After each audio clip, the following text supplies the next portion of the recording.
I need to unmute my mic before I start talking to you guys.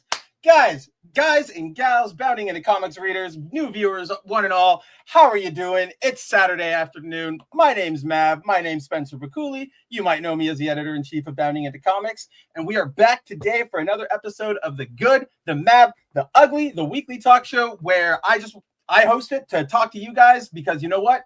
We know that the world objectively sucks right now. Everything is getting pretty bad. But there are still good reasons, or there are still reasons to wake up in the morning, still reasons to have fun, to, laugh, enjoy life. So that's what we're here for, to sort of get your weekend kick in with some positivity, shake off all of the crap from the week before.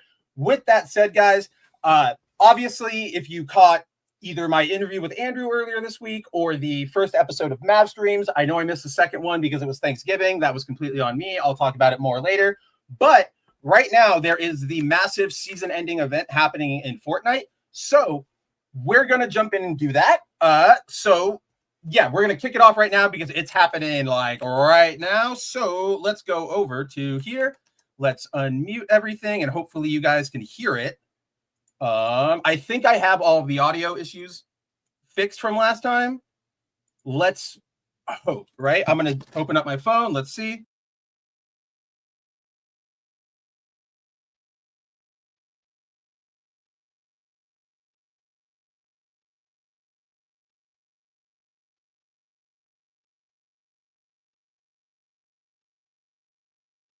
Damn you! All right, I think I have to do this. I can do share. Uh-oh. My phone is still going. All right. We'll add, also share system audio. That's what we want. We want system audio. There we go. Okay. I think now it's coming through, right, guys?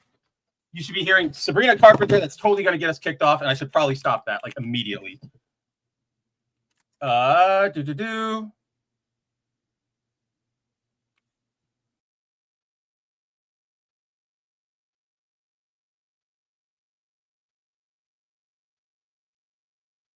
Still nada. Why are we being nada? Well, we're just going to do this. We're going to go manual, all right? We're just going to go manual. Because now I'm pretty sure you guys can hear me. Let me just change the camera thing over here. I definitely experimented around with this, guys, like the other day, and I don't know. All our friends are ready to rip. I don't know why it's not working. So give me 1 second. Lots of people in tights. The dark presence won't know what hit him. How close are we to rifting? One more adjustment. Cross-reality travel ain't for amateurs.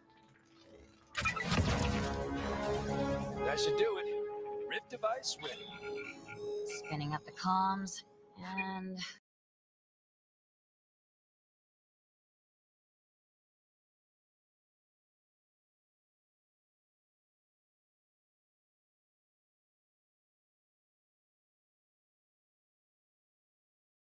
For our island. Not without a fight. Prepare yourselves. We're about to go.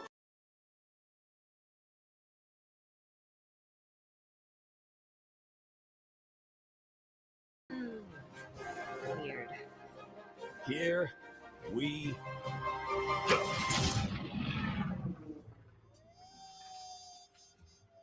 Did you finish the calibrations? Of course. And you accounted for dimensional variance? Hold on. Just how about this? Okay, guess we're taking the scenic route. Jones? At least this trip's interesting.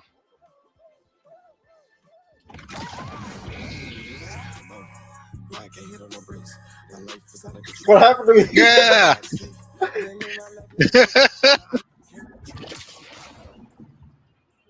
Okay. Back to Springfield? Really? Come here. Well, hold please. Yeah. Miku. Hatsune Miku. Yeah. You can't be kidding me. Who put big head mode on? Seriously, Jones? Hello. Are we there yet? Oh, sweet.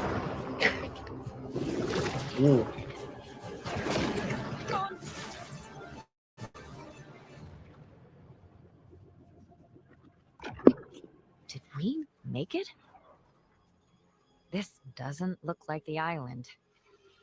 And that looks like just a whole lot of trouble.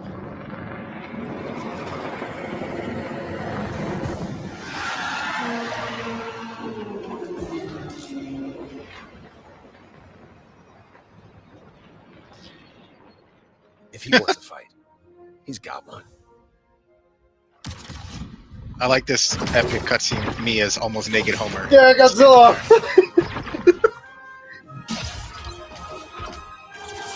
Squid Game is here. Oh, turtle. Yes! Now we're talking. I said it's Ready Play Run for millennials, not Gen X, so it makes it better. Let's go!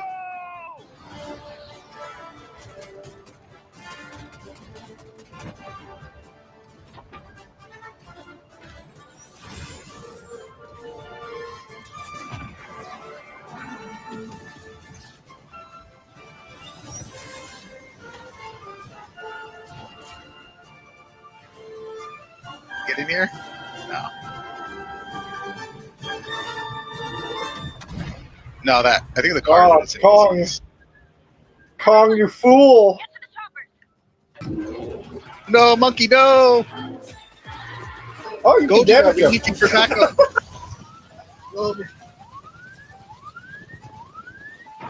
Ooh. Black Homer down.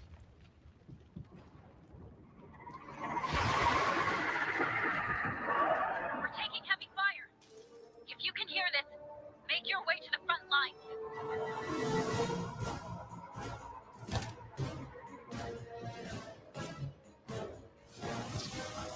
I think so.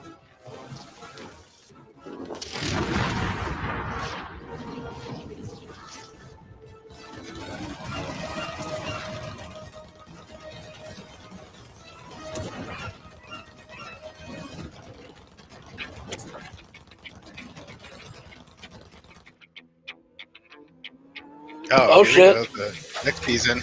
Yeah.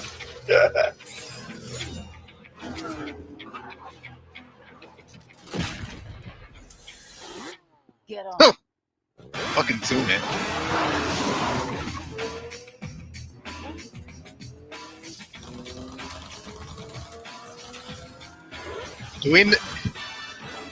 Doing this with Undies Homer is just hilarious.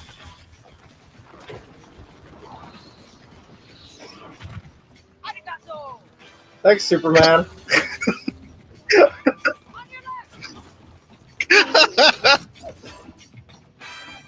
I mean, she does speak Japanese. She's got one of those swords from that one dude. Oh, you speak Japanese in a way. Need everyone on the front line. Press the attack. Go for it, Homer. Oh, give him the elbow drop. Godzilla, no.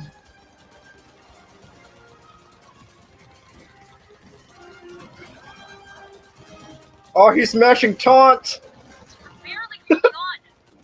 Need to hit him hard. Need to do it soon.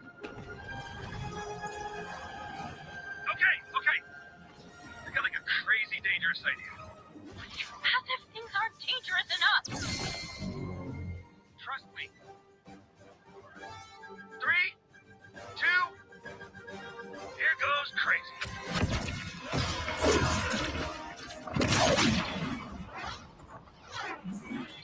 I got an output. The cube?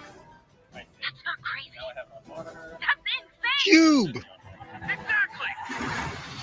Love Cube. Cube. Save us, Cube. Oh, criticals. Right. All forces, open fire. Hit him with everything you've got.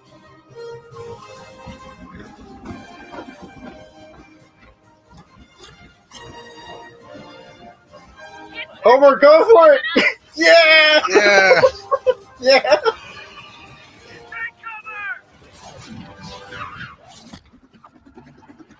Is it about my cube? Gonna blow.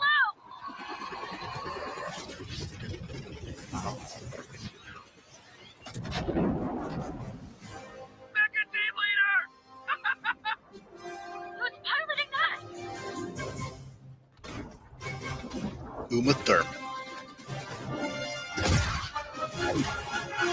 Oh, yeah. He hates it. We did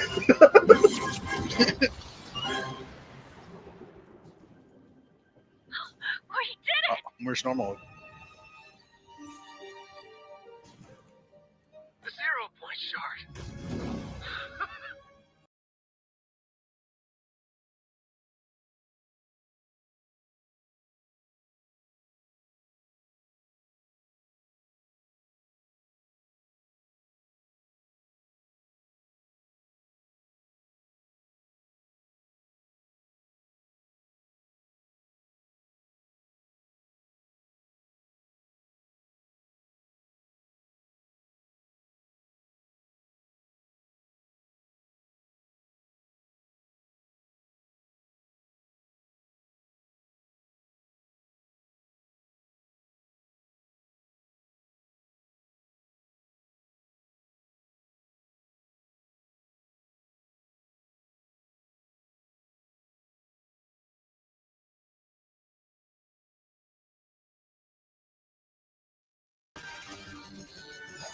Maybe I fixed it now. Maybe you all hear me. I don't know what's going on. But 7 heroes.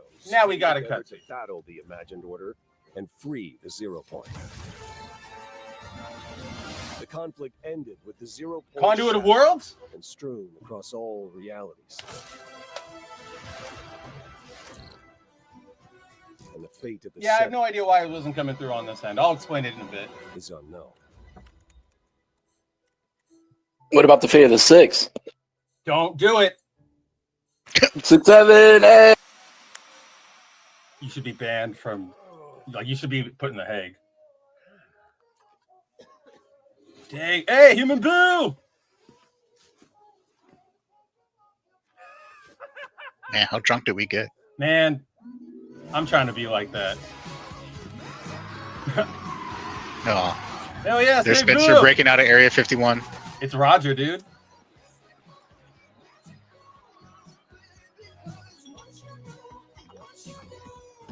Like, Oh, that's right. We're going to it's Venice California Beach. now. That's right. We get to go home, Steven. Yeah. Woo! You get to get hit by a Battlewood. car. Oh, we can't turn That that did into happen. Seinfeld. Wingsuits might be cool if they actually work.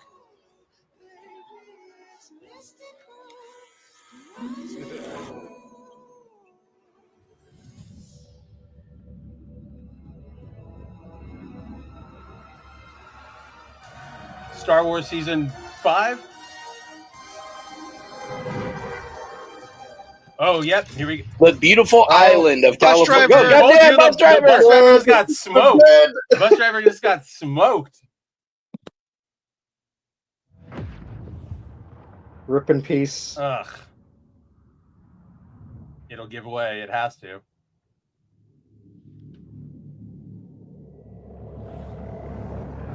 I don't even want to acknowledge it. Like I hate. Oh, that we come have to on. look at it. Don't put that on the fucking screen. That's what I mean, 6, right? 7.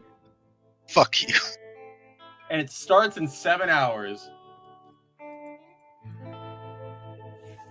Cool. And I If we think wait 15 minutes, it'll start in 6. Shut up. I'm going to fucking stab you. Oh, and I just clicked exit and it just takes me away. So I guess, yeah, they got to go down for maintenance. So I guess, all right, yeah. I'll hang with you guys later if you want to play Magic. David, I'll probably see you there. But all right, cool. 15 minutes. I thought it was gonna be like 30. Yeah, great, awesome. Later. All right, let's see. Let's get back here. Let's get things proper because why? Where's my background and everything? I want my background. I know we have one. Boo, boo, boo. See, I'm right there. Why can't you put me there? I want the background. Oh, maybe it's StreamYard is so dumb. Oh, there we go. StreamYard. God. All right. Well, with that weird little 15-minute detour, we are back. It is time for Good Mav Ugly Proper.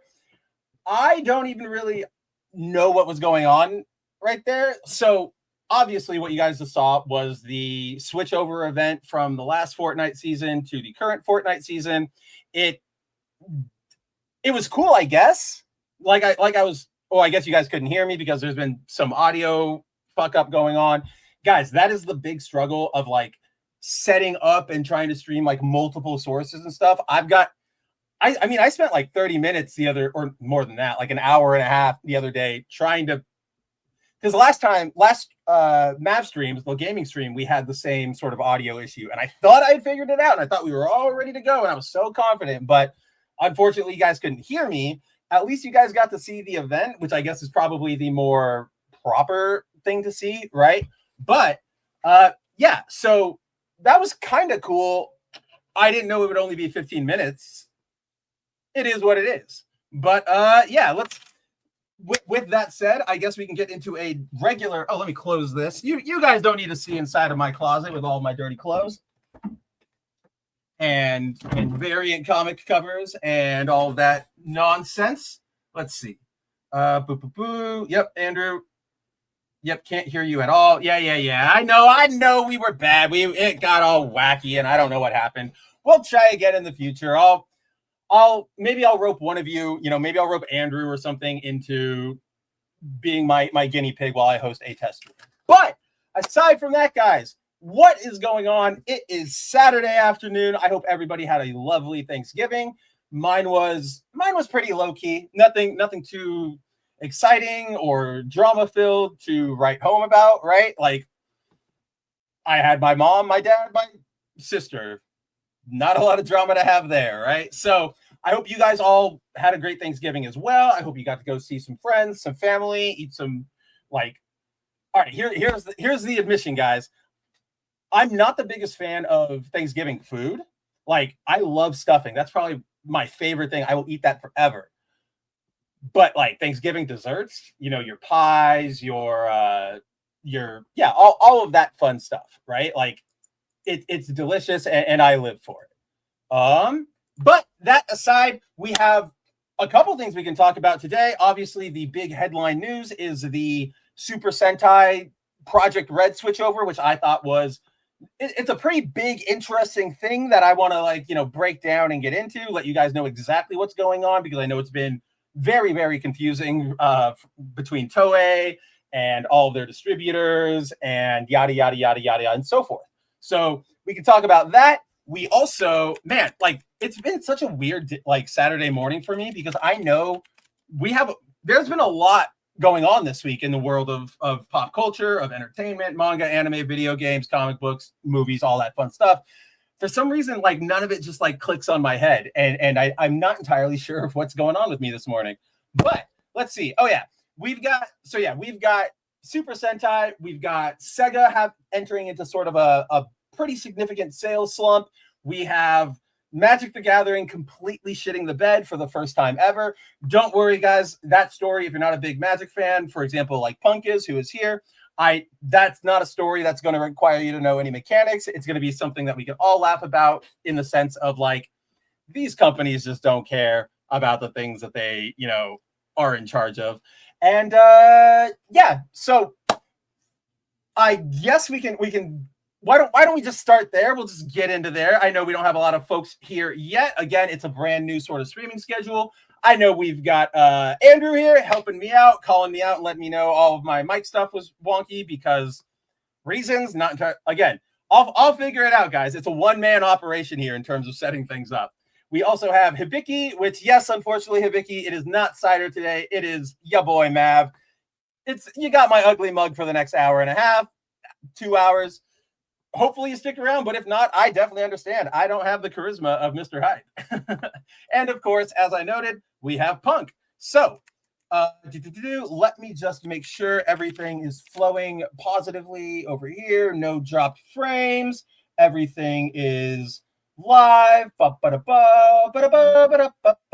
Perfect. All right. So I'm guessing, wow, the entire Epic Game Store is down right now because it has to go down for maintenance for. Oh, no. What the hell? Check this out, guys. So it didn't go down. Epic didn't go down. I just got a weird error. But check this. It it like rebooted my Epic Game Store, and now it's in Italian, I think. Yeah, I think that's Italian. Pasando pelos efectos de COVID, conversemos sobre el asedio de dos ojos arrogantes. Yeah, I already have a bad accent, like when I speak other languages. This is a noted fact. Like my Spanish teachers always said I had a really bad American accent or like English accent when I spoke Spanish. And then when I speak French, I have a really dumb mix of like California surfer bro and Spanish accent. Language is a wacky ass thing, guys. But hey, I tried. I hope I didn't offend too many people there. Let's see. Okay, so before let's get into topics and wow, that was a really bad word stumble right there. Let's get into some topics, guys. And as always, yes, I have, predetermined topics we can talk about, but if there's anything on your mind, whether it's something you're happy about, upset about, curious about, just want to talk about, I'm here for you guys. So, drop whatever you've got in the chat and let's talk. Yes, Hibiki says, did you know Tokusatsu is making a Project R.E.D? Yes, I did. It's going to be a topic for discussion. We'll get into that a little bit later. But yes, it's a whole thing. It's kind of interesting. And there's a little, like, you bastards. Like, I see what you're doing. There's a fun little angle to it that I want to talk to you guys about. So we will get there. But before we get anywhere with that, let us turn to this topic, which just makes me laugh super, super hard. So stop sharing that window. Bring up a different window. Window. Also share system audio. Always share system audio. All right. Jump over here. Oh, got hot again.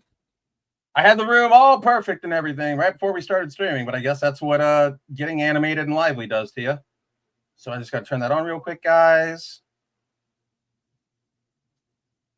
Confirmation. There we go. All right. So first thing we're going to talk about this week is, as I just brought up a second ago, Magic the Gathering. Because obviously, if you are a longtime viewer of Good Map Ugly, or at least a longtime reader of Bounding into Comics, you will know that in recent months, I would say recent years, but it's particularly ramped up in recent months, there's been a lot of discourse back and forth, a lot of criticism, changing tides and all that regarding the Magic the Gathering Universes Beyond, which are their various crossover cards. We've talked about them all the time here. Spider-Man, Walking Dead, Doctor Who, all that fun stuff. People who like it, they like it. Others who don't, the big complaint is, well, you're just Fortniting up Magic the Gathering. You're abandoning the identity. You're not, you don't really care about supporting the game itself so much as you care about, just getting a really quick buck off of, oh, I know that thing, member berries, essentially. Now, I've made it clear I fall somewhere sort of in the middle, where I like some of these Universes Beyond cards. I got into the game, back into the game because of Universes Beyond, but I also fully recognize that for real hardcore Magic players or core Magic fans, those guys, I can understand why you're upset, and I'm never gonna think I have a place to speak over you. I'm always gonna go yep, I hear you. I personally like them, but I totally understand why this is going down, right? So, with this whole whirlwind of discourse going on, especially in light of the fact that next year we're getting 7 Magic sets instead of 6, and 4 of them are crossovers with Teenage Mutant Ninja Turtles, Marvel, Star Trek, and The Hobbit, which is okay, The Hobbit probably works. I'm personally excited for Marvel, but I know the Spider-Man set, as a big Spidey guy, you guys know me, even I have to admit that set was awful. I don't know about Turtles. I'm not a Turtles guy, period. And then Star Trek just feels, to my Magic players out there, I know we've gone to certain spacefaring planes before.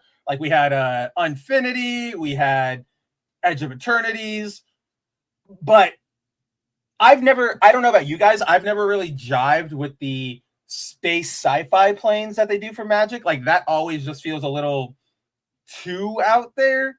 And so now you're doing like a whole set of just like sci-fi, spacefaring pop culture. I don't know. And plus, like, what the fuck? Like, who's a Star Wars fan or Star Trek fan anymore? I haven't met a genuine, like, somebody who would go like, oh, I'm still a big active Star Trek fan. I know people, shout out to my one of our writers, my boy, Jorge Arenas. He is a giant Star Trek fan, right? He talks about it all the time. He still loves it, but he hesitates to call himself like a Star Trek fan because what does that mean? What does that imply? That implies you're a fan of shit like Discovery or, oh gosh, what was the other really bad one? Section 31, the movie. Like, oh, if you guys ever want to see what happens if like a BuzzFeed comment section wrote a movie, go watch Section 31. That thing is a travesty. But all of that aside, with everything that's going on in the Magic the Gathering arena right now, haha, no pun intended, we got this little update from Wizards earlier this week. So Magic the Gathering admits they shit the bed with Monster Hunter Secret Lair Drop, will postpone and rework Capcom crossover cards.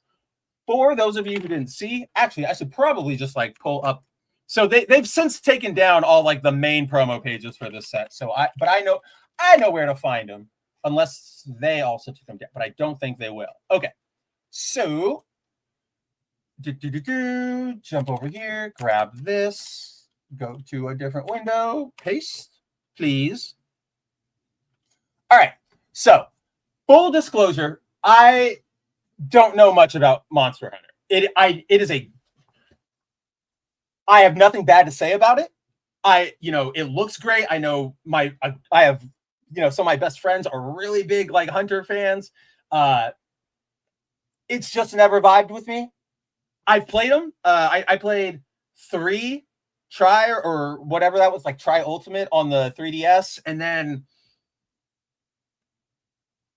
4, maybe? I can't remember. I've tried them.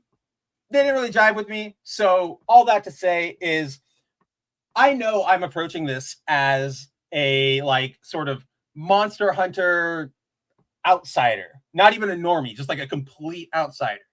However, I think that is kind of going to support the point here, which is when these cards were announced, Monster Hunter fans were pretty fucking upset, right? Because not only is the art on these guys, it's fine. Like it is good Magic the Gathering art, but a lot of them sort of fail to really like capture the majesty of the monster that's on the card. For example, the one that really gets to me is like this one of Malzeno, where it doesn't really sell the fact that he has like ruffled feathers on his I don't know what that cloaca. I have no idea what you would call that. But, like I see the monster and that's him technically. It just, and like, look at the Curio, right? For those who don't know, the Curio are this little like parasitic bug that like, flaps around and can be found around the Malzeno pretty often. You only drew like 5 of them. I don't know. It just feels so lame, right? But even worse than that is the fact that a lot, like they didn't put in any effort here. Yeah. See, okay. Yeah. I'm glad you're still here. Andrew says, yeah, that's incredibly underwhelming art. I know you, Andrew, are a big Monster Hunter fan. So I'm glad you're here because in my head, I'm like, I'm going to say shit. And I really hope Andrew is here to like hold my ass to the fire because you guys know me. I'm truth above everything else, even above a narrative or like, even if I'm making a point, I'm acting ridiculous and it seems like we're on a roll. If you tell me, oh no, this is not right. I go, oh, well, then I'm just a big dum-dum. But there's the other one here, Gore Magala, right? Like this thing is supposed to be sort of like this evil, malevolent, almost like shapeless type dragon, right?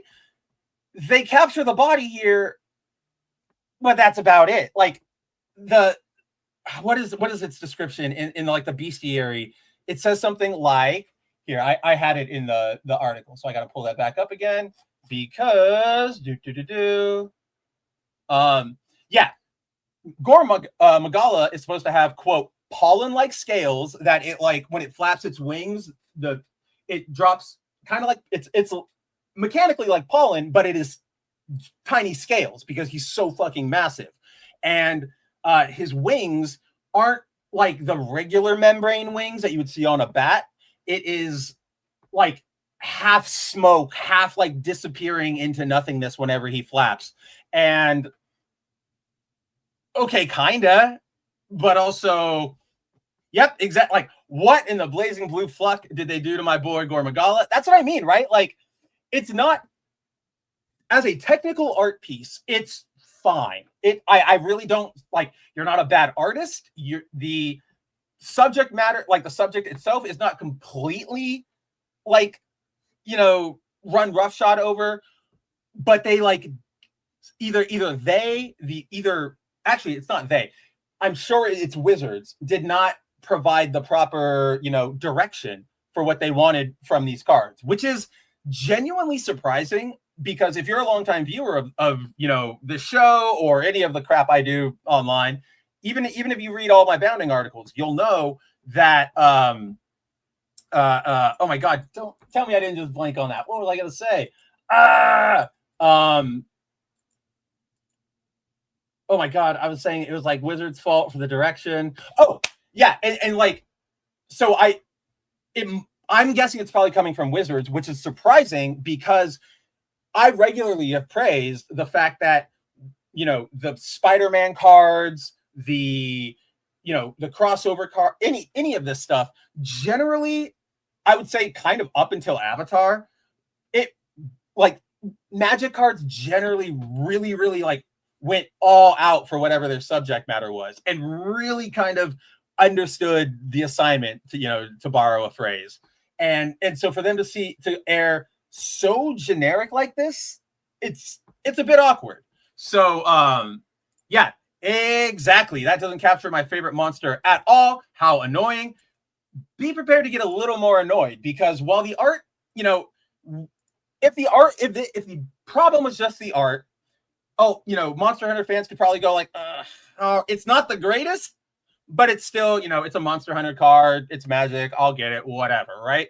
Andrew, you and I have bought comics from our favorite, like, writers who have been drawn by, like, and the issue's been drawn, like, by, what's his name?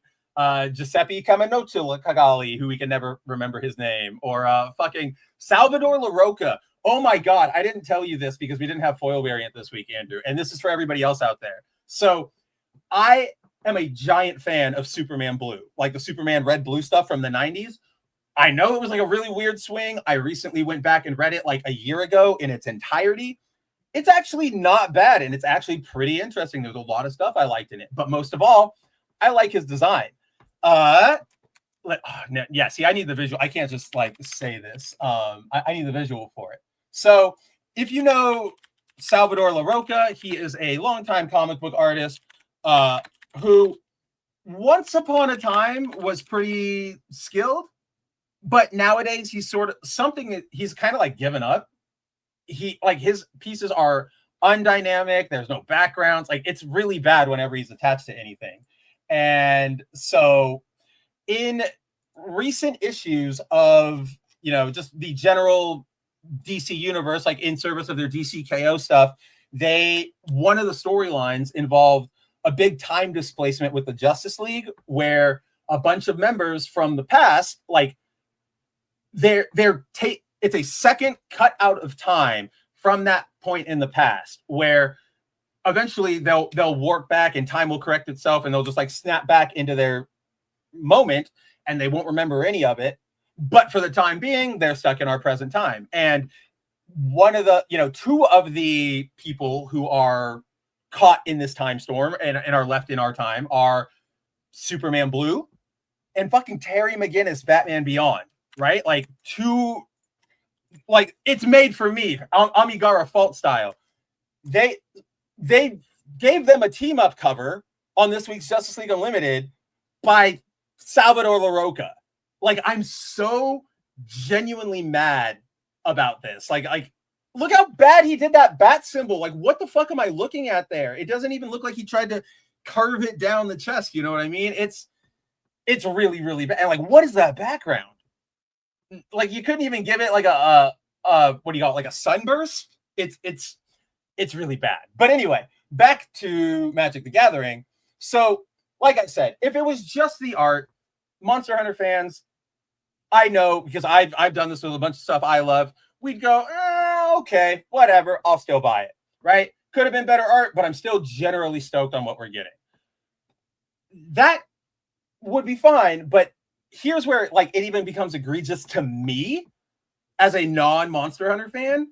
Let's like look at these flavor text, guys, right? Like I'm gonna go over here to where was it? Rathalos, the most famous Monster Hunter monster, you know, red and black dragon, was in Super Smash Bros. Ultimate as a boss fight, got a couple Transformer crossover figures. None is more widely known or feared than the Rathalos. What? That seems a little bit generic, especially considering like there are bestiaries in this game that you can go back and refer to and go, oh, you know, here, I'm going to pull up let's go to Rathalos Wiki Bestiary. Let's see what it brings up for us. Let's see what it brings up for us. All right. So here is that. Let's go to, where is it? In-game description. I'm going to read it from, we'll go Wilds, right? Like that's the big one, I think, that just came out that everybody still is like super into. Oh yeah, because the rest of these stories, Wings of Ruin and Hunter Now, those are like casualer spin-offs or whatever. So Monster Hunter Wilds, Rathalos, fearsome male wyverns known as the King of the Skies. Alongside the Raytheon, they stake out a wide territory around their nests, and it is the male's role to watch from above. Armed with powerful poisonous claws and fiery breath, Rathalos uses their aerial prowess to descend on invaders. That sounds fucking cool. None is more widely known or feared. Oh, dang it. I took the tab out instead of going to it. None is more widely known or feared than the Rathalos. Really, guys? Like, so obviously, as evidenced by that, the second big problem is the fact that, like, there's no effort put into their flavor text. So you have this very blasé art that is like, okay, you get a passing grade technically, but I'd like to have seen more. And then you get these awful flavor texts. Like, guys, right here, Narga Kuga Stalker. The monster is slain. Time to carve. What? Are you making, like, what are we doing here? Are you making Gashapon toys with like D&D slogans on them? It's really, really weird. This one's really bad. The Burna Huntmaster. Gather your party. The quest begins. All right. And then there was, oh man, my favorite one. And we got to like full screen this bad boy because that's how bad it is, right? The dual-bladed hunter. Dual blades? Check. Tigrex armor? Check. Monster? Let's hunt. I get stunned by that. Because not only is it not Monster Hunter, it's not even Monster Hunter by any degree of closeness, right? Like that right there. Dual blades? Check. Tigrex armor? Check. Monster? Let's hunt. That's like Forspoken, right? Remember that game? Like that's Forspoken writing. That's MCU writing. That's like bad current era Joss Whedon writing. Pardon me. Hold on. Oof, I had like a burp and it was like fighting to get out. It's so bad, right? Like even I, again, not even being a diehard fan, I look at this and I go, oh my God. Like you guys clearly didn't try here. Either you guys didn't try or, you know, Wizards didn't give their artists any sort of direction or anything. Like this is super, super bad. And obviously the internet agreed because, you know, Monster Hunter fans poured out. We're like, this is really bad. And it seems somewhere in the chain, whether it be Capcom or someone at Wizards, you know, finally woke up. They, where is that blog? I'm just going to go to the blog post. They announced earlier this week, actually, just on Wednesday, that they would, for the first time ever, this is the first time this has ever happened. They're canceling the drop, like the release of this set, but not the set. They're going to rework the set, but they're canceling like the sale of this particular version and taking it, as they say in their headline here, back to the drawing board, which is bonkers. And even here, they admit, right? In our excitement, we missed the mark on elements like card selection and faithfully integrating the world and mechanics of Monster Hunter. Again, very corporate speak of it. We can't really blame them for that. Every company is going to put out a PR statement that tries to make them look as good as possible. But how do I phrase this? It's sort of the cherry on top of everything in relation to this Universes Beyond discourse, right? Like, oh, fans are getting kind of tired of it. Slow down. I mean, you're making cards based on The Office in 2025. What the actual fuck are we doing here? And so, like, you know, they're complaining, and Wizards keeps going, no, it's fine. It's fine. You're all fine. Like, we got you. Don't worry. And then they just keep dropping the ball. Like this is a significant drop the ball, because you're telling us, like, hey, can we trust you with okay, you want to use all these properties. Can we trust you to use them well and integrate them well? And they're going, yeah, no, we're going to treat them with the utmost respect. And they don't, right? It's very, very odd. It's also very indicative of, or not indicative, what's the word I'm looking for? It's very representative of the industry, the entertainment industry, particularly in the West as a whole, right?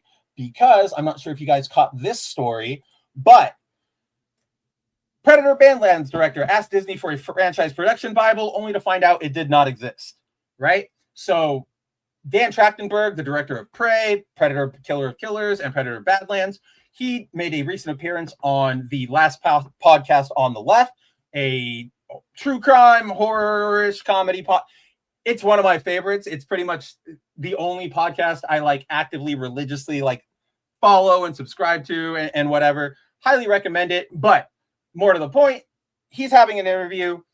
The host asks him basically, you know, I love lore. I love, you know, people taking pieces from novels and comics.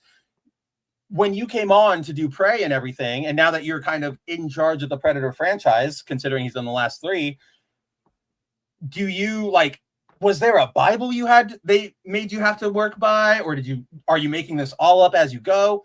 And Dan Trachtenberg straight up tells him it doesn't exist. And the quote's kind of like insane to me. I'm going to go down to it.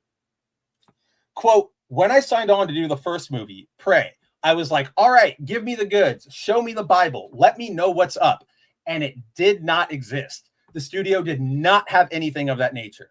It wasn't until I linked up with Alec Gillis and Tom Woodruff of, at the time, Studio 80i. They worked with Stan Winston on the first movie in 1987 and had been with the franchise for most of its run, and Alien as well. They've worked on several Alien movies. Got to capitalize that. Alec is the closest proximity to, for the films, having some sort of Bible. He put together a whole packet of weapons and armors and designs, species designs that were explored and either used in their films or almost used and abandoned or whatever. So I could just see everything that was out there and truly discern what the design language was for the franchise. So, if you are a fan of anything that has lore, that is more than just like a one and done story, a one and done movie, right? If you guys like comic books, if you like video games, Final Fantasy, Halo, or Mario, or Sonic, or really anything like that, right? All of us out there, the people who put the stuff out there are asking us for a level of investment, for a level of, we're presenting something to you. We want you to like this. We really want you to like this. And then, if it's successful, we'll keep giving you more. Unfortunately, how do I phrase this? With that agreement, right? There's sort of this implication that as a fan, all right, I'm going to invest in this, but that also means it's going to sort of, be this thing. like I'm investing in the Predator franchise. It's going to be this sort of franchise. I'm investing with the understanding that it's going to be at least some, of course you experiment, but we're not going to all of a sudden turn, the Predator franchise into like the Yautja are actually scientists and they're not hunting anything. They're actually just going around planets and peacefully collecting like wildlife and fauna samples, right? That's completely like, you would go, what the fuck I didn't invest in this. Part of that understanding is that whether it's a company or a product or whatever, there is some level of understanding of the standard of what to expect here, right? So, if I'm engaging with, let me think, like Yakuza, the Yakuza series. If I'm engaging with the Yakuza series, I'm well aware it's probably going to be mostly video games. And if I am going to make something within the Yakuza universe, whether a show or a movie or whatever, I'm going to try and make sure that it abides by the rules that were set up in the games, right? Because it's this whole overarching franchise that we are all expected and asked to understand the rules of.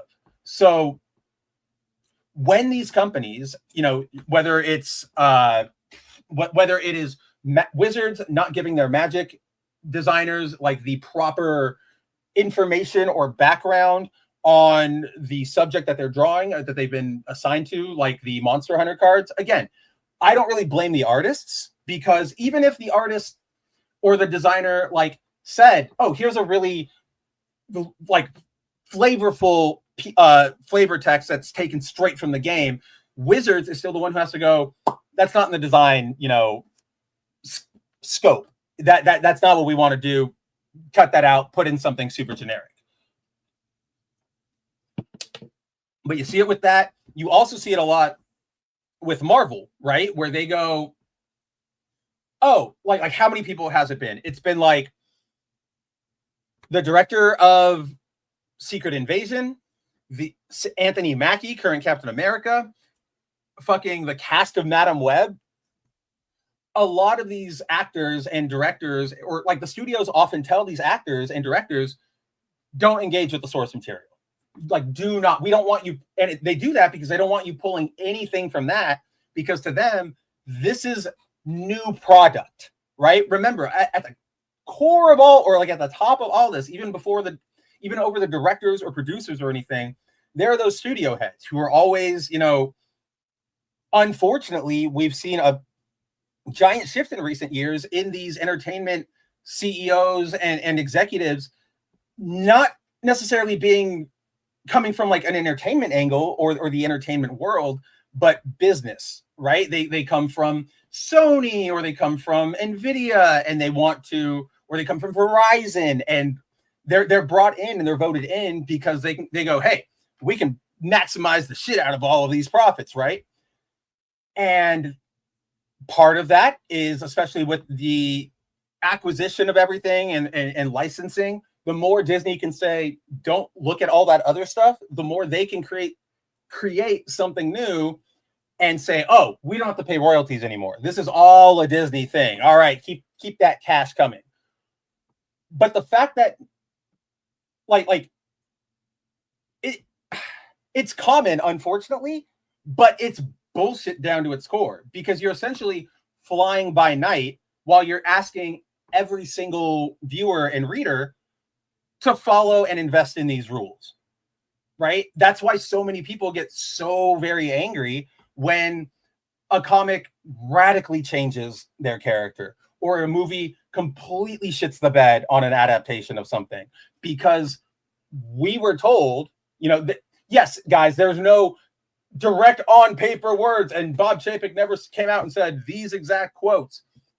But in the context of social contracts and our society and just how conversations and implications work, when they say like, oh, we're going to franchise something, we're going to make a sequel to something like Predator, you would expect them to, okay, well, then we go into the next Predator movie, I can expect that, this is still going to be here. This is still that, and that. And this isn't a case of like, oh, we read it and we kind of just didn't click with it. which happens, and I don't really agree with it most of the time because I think that if you're a good creative, you have the ability to make ideas work, even if they are absolutely terrible. And don't get me wrong, there are very bad ideas out there, but it 90% of the time comes down to like, what is the execution going on here, right? So the fact that they don't even, where's my frustration going here? I'm like, how do I express this? It's so condescending and it's so insulting for them to say, oh yeah, we're going to keep making sequels to this stuff. We're going to be building more and more and more. And then going, we don't really give a shit about what came before or after, but you should. And like, I think like that's obviously a problem, but I think where a lot of the frustration you guys are probably picking up on, the more like on my face frustration is it's essentially the same microcosm. It's a microcosm of the exact same shit in America. I can only speak to America, like specifically, but that we get from our government, right? They always tell us, oh, we're doing this, we're doing that. And then they break the contract, they break the promise. And then they just go, I don't know, fuck you. Who cares? And then it's up to one or two people, who care about one issue or have the money to fight lawsuits to actually elicit change, like Trachtenberg here. Like it's absolutely bullshit. And I know it seems so minimal, guys, but it's this level of disrespect for things, for like general stuff that kind of has led us as a society to the shitty place we're in right now, right? I actually don't know if I've said this a lot on streams. I know I've been talking about this with like friends and stuff, but like a lot of the anger, both on the left side of the spectrum and the right side of the spectrum, even coming from, groypers or MAGA who are just completely stupid and dumb as fuck, right? Like at a certain extent, to a certain point, I can understand where all of your frustrations are coming from because our government fucking lied to us. Everybody, right? We were all sold a bill of goods that they, left and right, refuse to deliver on us for, right? Like there is no, oh, if we recycle and everybody does their part, we can help save the environment. And then they go around like the next 5 minutes later and go, oh, we just signed a fucking $500 billion fracking bill. Oh, if you go to college, you're going to have, ease of time getting a job. Not anymore. Oh, it's a very easy path from, go to school, get a job, buy a house. It's good. Everybody could do it. I did it. I did it with my summer job. That world doesn't exist anymore. It never has because all the people in power want, to keep their money and keep their power. So, yeah, it's insulting and it pisses me off. And yeah, like as somebody who loves lore in this stuff, like you guys know me, I could go on and on and on about the Flash or Spider-Man or Kamen Rider or whatever. But like, why am I supposed to care if you're not going to care? And again, the examples I gave are a little off, like not one-to-one, but you guys know what I mean. I think, I hope. Either way, very, very hilarious to me that Magic the Gathering, Wizards of the Coast farted up so bad that they actually have to cancel an entire release. Like, what is the, what's that phrase? Like, don't put the cart before the horse before the cart. No. It's one of those. I think horse before the cart is what you're supposed to do because then the horse can pull the cart. I don't know. I was born in 1990. I only know video games, eat hot chip, and lie. But let's see. Let me grab a swig of water real quick.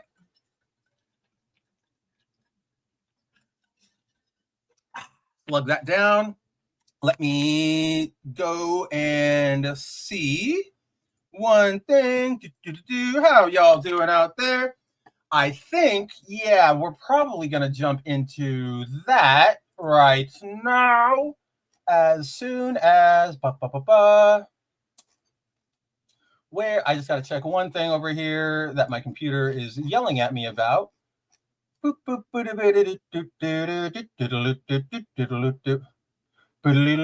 right, cool. Yeah, so with that, let us. All right, I saw Sentai Ranger Danny stopped in for a little while ago. I hope you're still here, Danny, because I think now's the right time to jump into this topic. I think we're about halfway through. Let's jump into where did I write it? It's all over the place. There we go. All right, let's hop over from trading card games to the other thing Mav won't shut the fuck up about. No, we're not talking Ben Reilly. Don't worry. Tune into Foil Variants on Thursday nights. I'm pretty sure we're going to be talking about him a lot in a little bit. Andrew doesn't think so, and I want to believe him. But I don't know, man. I don't know. Anyway, we'll get into it. Thursday nights, Comic Book Talk, me and Andrew Rodriguez. Check it out. But that's Thursday. It's Saturday, and we're here to talk about the fact that Super Sentai's ending has officially been confirmed, and it will make way for Project Red and a new Space Sheriff Gavan.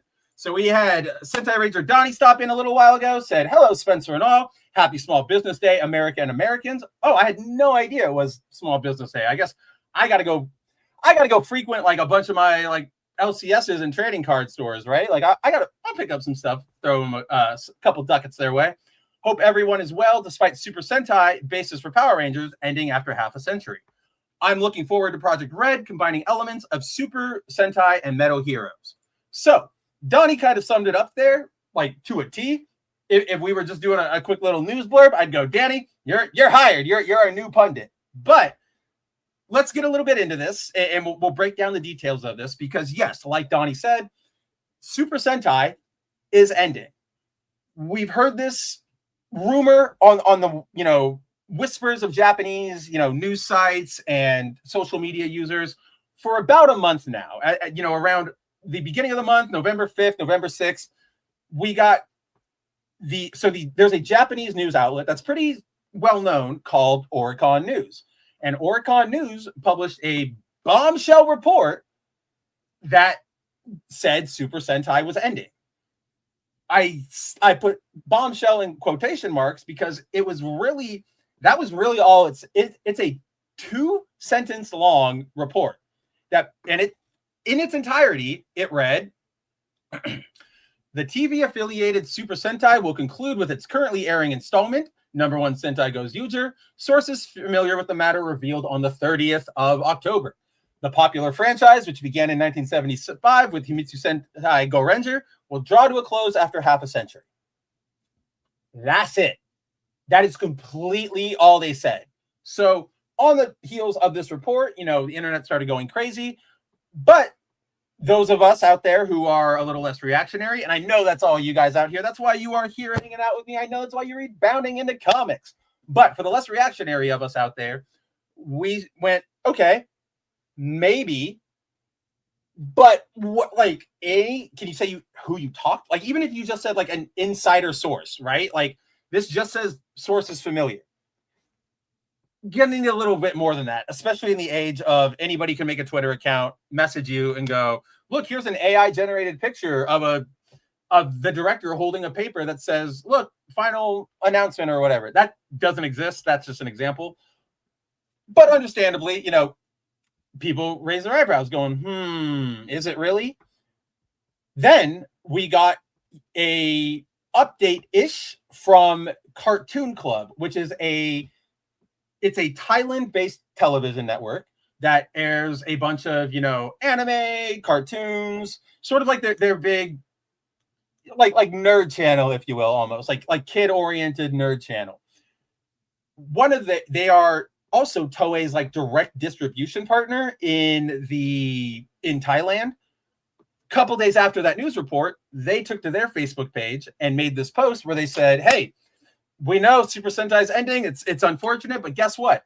We're bringing all 50 seasons to the network. We're going to be airing them all, and we're excited to see what comes next with Toei's new project, Universe Heroes. So it's like, oh, okay. It looked like we were finally getting some sort of indication as to, okay, it is ending, but it's kind of not. Like, it's still continuing. At the time of so following this and in the midst of the general announcement that Sentai's ending, there was massive speculation going that this Universe Heroes project was going to be some sort of giant crossover Sentai series, right? Almost a if anybody here has watched, Zen Kaiger or Go Kaiger or gosh, I feel like we just had another coin. Oh, shit. What Ranger team am I thinking of? I guess Gozuger is probably who I'm thinking of, where Gozuger has a bunch of other Rangers popping in from time to time, swapping the coins and everything. That's what people were speculating. Now, there was also speculation, and I've broken this down on the website. It's not in this article. It's in a related one. Just search Power Rangers or whatever, Super Sentai, you'll find it. And I believe I broke it down a couple weeks ago, but a big point of speculation among tokusatsu fans right now is the fact that, or is the idea that this move, this ending of Sentai to make quote-unquote Universe Heroes, was a move done to essentially allow Toei to break the Super Sentai brand into America. For those of you who don't know, when Super Sentai was licensed by Haim Saban back in the 90s for use in Power Rangers, there is a stipulation, the way the language is laid out and the way the contract is written, basically, any release that Toei makes, so as soon as they license like Die Ranger, right, and Q Ranger for Power Rangers, at that moment, the contract kicks in and it says, from this point on, in the North American or North America, I think maybe even Europe too, wherever the territories are, but with the signing of this contract, Saban holds the distribution rights in any form, in any way, to Sentai, right? Or to Zyuranger and to Die Ranger. There was then an added stipulation that said if any live action thing that Toei made from there on out, right? Saban would get a 30-day period to essentially say, oh, we want to adapt that too, right? So if Maji Ranger comes out or Turbo Ranger comes out, Saban has that opportunity and they go, okay, do we want to use it? Yes, no, any part of it doesn't really matter, right? So they can pick and choose, but as soon as if they tag something, if they go, oh, I want to use that, I want to use this, that puts the entire series under their purview, which means from there on out, nobody can distribute any of that. So Turbo Ranger, or I guess it's Car Ranger over there, Zoo Ranger, Hurricaneer, none of them can be released here in the United States as is by Toei because Saban, the contract holder, which was Saban, then Disney, then Nickelodeon, then it was Saban, Nickelodeon, Disney, Hasbro. So current owner of the contract or whoever, they have full say over how if Sentai can even be released in the West, and there's a whole big kerfuffle that can arise, and it would depend on. It's not a surefire thing that you could get tagged on this, but good lawyers could make a case and could similarly battle it back down. But in America, in the West at least, there's this idea called brand dilution, right? Which is essentially it is against the law for you or I or whomever to release another product and name it and present it similarly enough where other people might accidentally, attribute something from that brand to your brand. So for example, with what we're talking about here, Saban or Hasbro could have a case to go, hey, you guys want to bring Super Sentai over? We don't want, all the other rights aside, they could just say that's brand like that. We got to be careful because that's brand dilution, because your characters are the exact same characters as ours, even though they're named differently, even though they're in completely different stories. That design, that stuff, those are the same characters. And if, for the Power Rangers brand, for example, they're built on being a little more, sadly, because it's the West, family friendly, PG, if you will. So Super Sentai definitely doesn't lean that hard, right? There's a lot more, death, a lot more, adult humor, not in the sense of like sex jokes or whatever, but just sort of like higher brow jokes that sometimes like slip past. Like we used to get them for Animaniacs, right? Like it's not like Super Sentai is this secret bastion of anti-censorship. It's things that animators and creators have been doing for ages upon ages.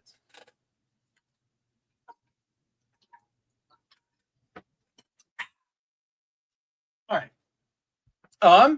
Dang it, what was I saying? They've been doing it for ages upon ages. I don't even know where I was going with that point. But yeah, so all in all, a big problem with Super Sentai coming out to the West is the fact that Saban essentially has an iron grip. Saban, Nick, Disney, blah, blah, Hasbro has an iron grip on whether it can be distributed or not. And they're that's what I was saying. So with Sentai having, a little bit darker stuff, Hasbro could make a case that's like, hey, we don't want, like, that brand can't air because they're making people think Power Rangers is super violent, and that's not what we are. And now it's, hurting toy sales or something. Again, I know toy sales don't exist with them. It's a whole fucking kerfluffle, but it's illustrative. So yeah, with all of that, with that giant barrier to, Kamen Rider coming or Super Sentai coming into the West, a lot of people have speculated that changing the name to Universe Heroes, because all the rumors are saying, it's getting a name change, but it's still technically the same series. Like it's continuing on.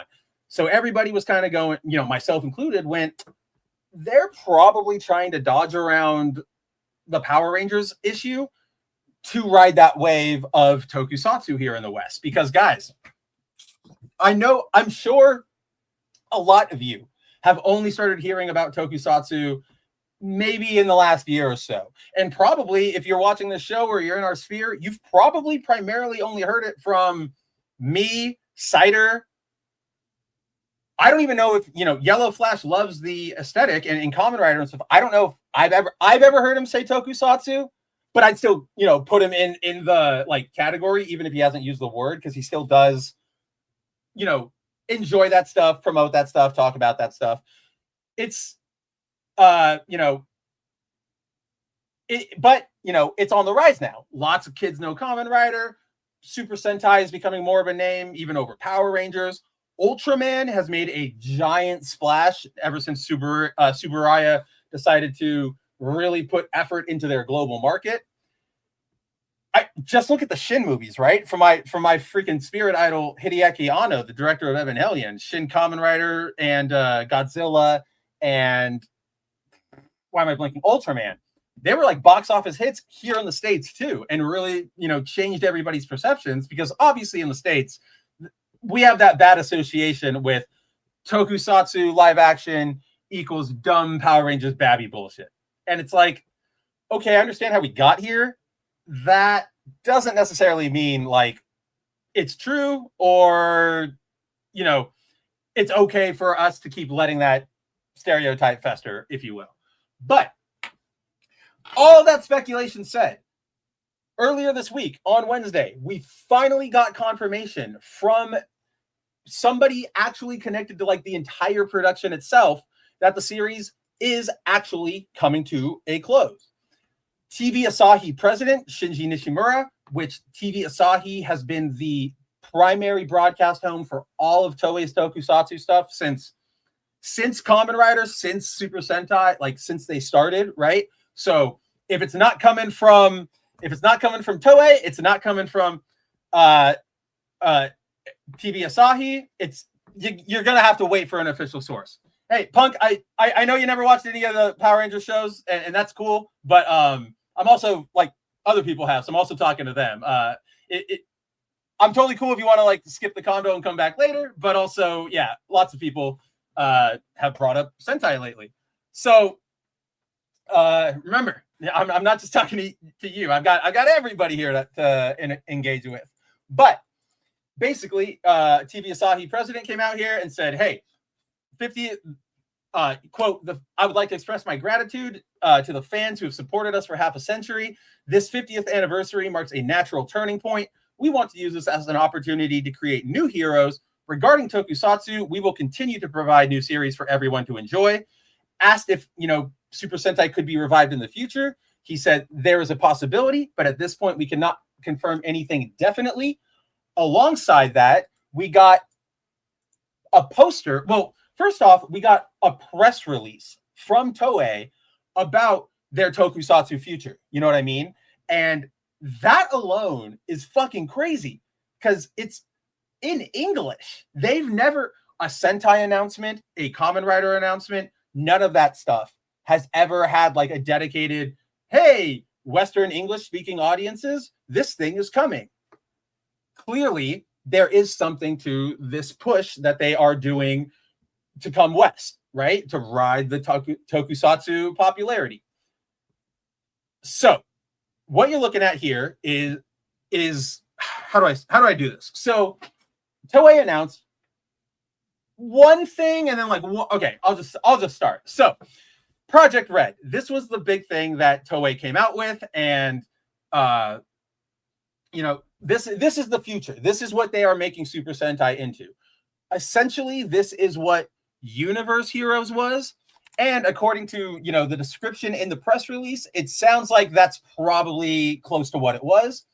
Quote, short for Records of Extraordinary Dimensions, Project R.E.D. is a new tokusatsu series featuring a red hero in action. The project is slated to have numerous upcoming broadcast series with potential for crossovers within Project R.E.D.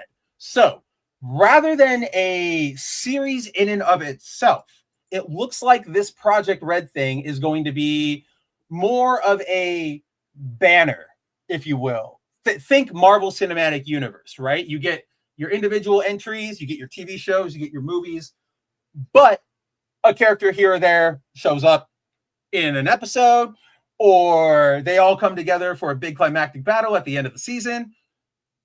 It's common. We're seeing it more and more now, but it definitely seems, especially with that mention of heroes from other dimensions, like Reds from other dimensions, that definitely to me implies some level of this is Super Sentai, we're continuing it on, let's rock, right? And I'm curious. So this is my own speculation, and I told this to Cider, and we're both sort of like, might be cool. But I'm looking at this armor, and I'm seeing a lot of like reminiscent pieces from like Kamen Riders, specifically, like the Bushido Samurai. What do you call this? Like bicep guard pauldron. That's very reminiscent of Game. The chest piece here reminds me a lot of the Kamen Rider X-Aid pieces. And then, just these armors on the side, they remind me a lot of just general, more modern Kamen Rider Toku designs. They put the leg up. That's the curious thing, right? Hibiki, now that you bring it up, Hibiki says, what's Project R.E.D.'s henshin pose? Given that it's like Project R.E.D.'s not his own here, I wonder if they'll have like a special, like, I am the Project R.E.D. hero, and he'll do the same henshin every time. I'm curious now. I want to see that, and I want to see. That's a good question too, Hibiki. Like, are we going to still have the same sort of like devices? Are we going to get a whole new like this is the red changer, and it can cycle through all of them? Not entirely sure. I'm kind of curious and open to see what they're doing with all of this, right? And for me personally, what's pushing a lot of this like mashup calling back armors and powers from the past sort of deal, is that what better way for Toei to sort of backfill our nostalgia, right? Or like that is the right term here. What's something less stupid that I can describe it as? But like, it's a great opportunity for Toei to super quickly, in one fell swoop, introduce an entire continent or an entire market, right? Like the West specifically, to the entire history of Power or of Super Sentai, right? So I could easily see that happening, especially if you say like, oh, this like Himitsu Sentai Go Ranger, he showed up in America in the first episode of of Project Red. It's not Super Sentai, doesn't fall under the purview of that initial contract. And okay, so the second part to this, with that announcement, we also got the announcement that the first entry in Project Red is going to be a revamp, a reboot, not entirely sure, a revival is probably the best word to use at this particular moment, but a revival of Space Sheriff Gavan, which was the first entry in Toei's Metal Hero line, which that's where heroes, you know, in the West, that's where things like the Beetleborgs or oh my god, what's his name? Like VR Squad. A lot of these heroes came from Metal Heroes. They were, you know, if Kamen Rider is one hero who is, you know, beset by misfortune and has to make the best of his circumstances to live again, and Sentai is, you know, a colorful team of heroes all unite, then Metal Heroes was basically like almost like the simplest take on that concept, right? Where it's just like, what are Metal Heroes? People who get metal armor. And ta-da! I guess, was Kikaider? No, Kikaider wasn't them, but there was, what's his name? I know if my boy Timon was here, shout out to Timon, longtime viewer, longtime buddy. He oh man, there was one. Dang, I can't remember anymore. But yeah, so what we're getting is Space Sheriff. I know. Toei did their own Kikaider kind of ripoff, and I'm totally blanking on his name, even though I can see it. Timon and I just talked about it. But regardless, so Space Sheriff Gavan Infinity is what's coming down the pipe. Like I said, it's a revival of Space Sheriff Gavan. The most interesting bit about this, I guess, is the fact that Toei came out at the jump and said, this series is going to be a part of Project Red. This is the first entry in Project Red. So it looks like they're going to be doing some sort of maybe combining like all of their franchises. So we've got we've got Kamen Rider, Sentai, and you know, Metal Heroes all in sort of like the same basket, so to say, or so to speak.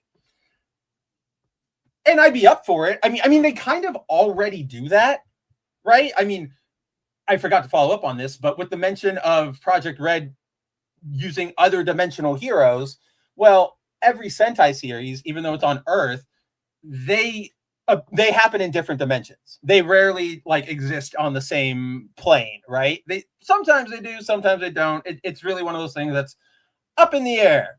So, like, yeah, it all makes sense to me. They already do a bunch of like crossovers, like with Superhero Tyson. They haven't done one in a while, but 2019 Superhero Tyson Z, Metal Heroes, Kamen Rider, Super Sentai, they do it all the time. So maybe it's just streamlining it for, you know, a new market.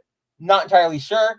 But the big takeaway is that Sentai is dead, but not like 100% officially. Rather than being dead, it's getting a touch up, or what's it called? Like a new paint job, essentially. It's gonna get a new title. It's gonna get a new format, a new formula. That's the word I was looking for. So it's around, at this point, it really just comes down to let's wait. Like, might be cool. Let's wait and see if this actually turns out to be, well, good, obviously, but also what exact form this will all take, right? Especially in this day and age where, like we see with James Gunn in the DCU, where these franchises are really being built out into more multimedia franchises rather than just like a screen franchise or whatever. So it's all up in the air right now for Toei. This I don't remember. I don't know why I just remembered this. I forgot to mention this earlier. Just for anybody out there who might have seen this stuff come across their feed or whatnot, this has nothing to do with toy sales being bad, right? Super Sentai's actually had a pretty damn good run of it lately in terms of toy sales. So right now, anybody who tries to tell you, oh, this is because it's not selling well or people don't like Sentai anymore, that just doesn't hold water. If anything, right now, the truth right now, as we know it, is we don't know why exactly they are making this change. Strongest speculation says that this change is very, very much rooted in that Power Rangers legal dodge, right? To that end, before we wrap on this particular story, I did want to point this out to you guys, because Project Red poster, right? Is this a dodge to get around the Power Rangers thing? We'll find out. But has anybody here typed out the initials acronym for Project Red? PR. I can definitely see that being Toei being like, bet. Like, let's go. Let's go. You want to go, Power Rangers? Let's go. So you've got PR Power Rangers, PR Project Red. You love to see it. And yeah, I want to be optimistic about this. I'm always up for refreshes, new directions. That's one of the good things about the tokusatsu franchises in particular, is that they are sort of by definition built on this concept of trying new things, revamping things all the time. Every year we get a new team. Every year we've got a new gimmick, a new protagonist, all of this stuff, right? So it could turn out awful. And if it does, I guess I wouldn't be so worried if like Infinity like Space Sheriff Gavan Infinity turns out really bad, because more so than like Marvel or anything, we know that Toei and Japanese studios and whatnot are far more open to being like, all right, that didn't work. Let's we're gonna just try again. We're gonna learn, instead of going like, no, we just think it's the audiences. Am I wrong? No, it's the children. Let's see. What's up? Andrew says, I'm like 10 minutes behind. What's the general initial reception to this Project Red design from the Toku fan community? In terms of the design, I've heard a range of things, right? It kind of breaks down almost how we would expect, in the sense that the big divide comes from people who, honestly, love them to death, but it's like, me and Timon, where Timon is one of those Sentai fans who says, I only want them in, the spandex sort of uniforms that they used to have, and no armor pieces, no accoutrement, nothing like that. Those folks are like not hyper stoked on it. The rest of the base is sort of like, it's sort of like a holding pattern right now. It really is. Might be cool, but we don't know enough about like what its theme is supposed to be, what like how his helmet. I'd say at the jump, everybody is sort of open and ready to be impressed by this one. Nobody has gone outright like, I fucking hate this one, right? Like, not even Timon. Timon was like, oh, Project Red, let's see what they do. I think before anybody will have like a super big read on it, we're going to have to see the rest of it, because unlike comic book suits where we've seen them before in the comics and we can get, even if it's just like an arm, we can go, oh, you did that threading wrong, blah, blah, blah, blah, blah. For tokusatsu in particular, it's more we've never seen him before. So until we see him, we'll see him. What's the Project Red opening song? We have no idea yet. I mean, this thing is way, way, way early. Technically, we don't even have a confirmation of when this starts. Everybody thinks, current speculation, it'll just slot right into the regular lineup, regular schedule, will debut in place of the Sentai show in 2026. Yeah, whatever next year is.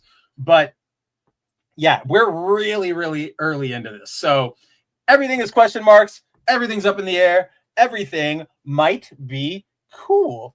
There's like, I don't know if you guys, I think I can zoom in, but the like little flecks from the background or like the texturing, they're like flecks that went up on his like gloves. And I keep thinking it's me spitting and it's on my monitor, but it's not. It's just a slightly little darker spot. But all right, let's see. Done with that. So yeah, get ready for more tokusatsu coming down the pipe in the future in the West. No idea how it'll be distributed either. Probably simulcasting rather than like a dedicated airing on a streaming service, because we don't really get that. Kamen Rider Zets, that simulcast on YouTube. So does Ultraman. Yeah, maybe it'll go to Prime or something, considering that Amazon already has like a deal with Toei, right? Because they did I don't even know what the technical or like what the colloquial name is for this, right? So if any Kamen Rider fan out there can let me know, I'd appreciate it. But the like Kamen Rider Amazon series, like the Amazons, and then Black, right? Was that the one that they did? Or like Black RX, I think. Yeah, I watched it. I forget the name, but they, those are two sort of like standalone series that are take an old Kamen Rider concept and sort of revamp it for the modern day. And yeah, considering they actively work on those together, maybe they'll distribute it there, but question marks. Hey, Shinkai is here. What's going on, buddy? It is not a good Mab Ugly without Shinkai. Shinkai says, so is Project Red the only abbreviation? Would be strange to do it with the other colors. Also, armor looks pretty nice on the suit. Yeah, right now it is only Project Red. I genuinely, you bring up a good point, actually, Shinkai. Like, how do I put this? Right now, there seems to be no indication that any other colors are in play right now, right? Like, red specifically highlights a red armored hero, is talking about other dimensions, right? Like, I kind of think we're going to be looking more at like a Forever Red type situation where it's just the Red Rangers for a while, all teaming up together.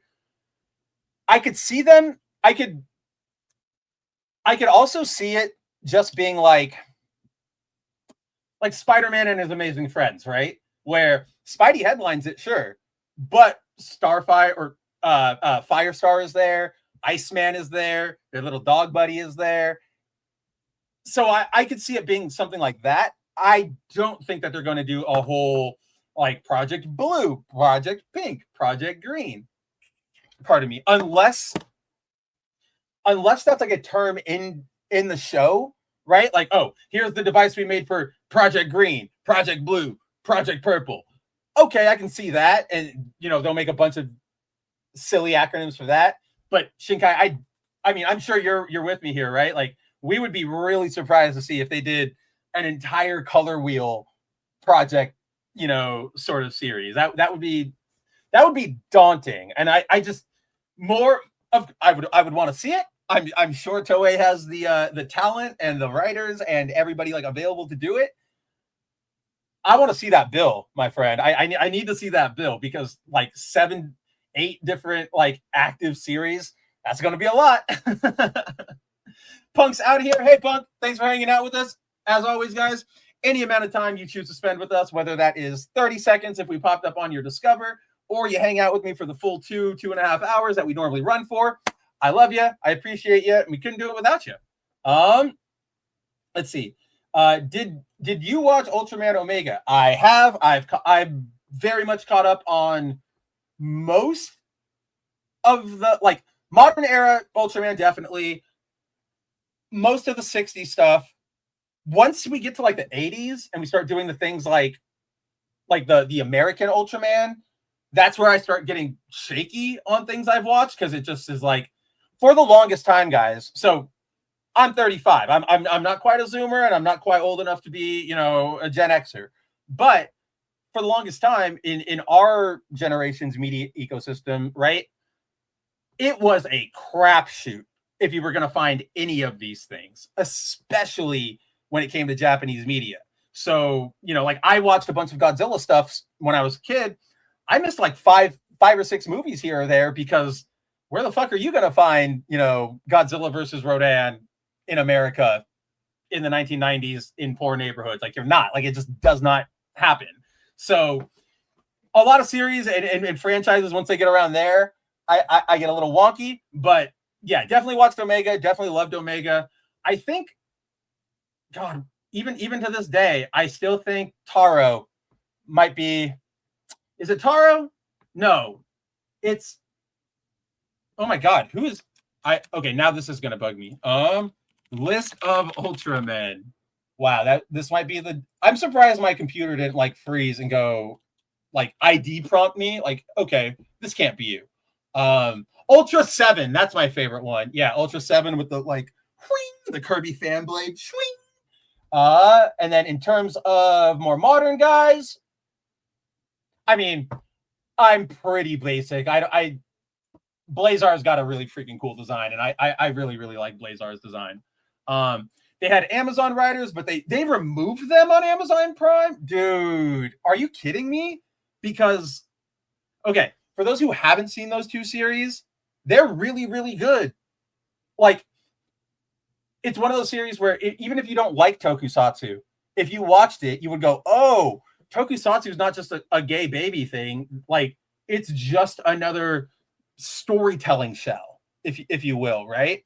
And those two series really ratcheted up, especially with Black RX. The effects in that one, again, still like armored suits or rubber suits and stuff, but damn, does it look good. Like, I really enjoyed my time with Black RX. And Cider and I, we laugh all the time about the what's his, like, the king, the big king squishy bug.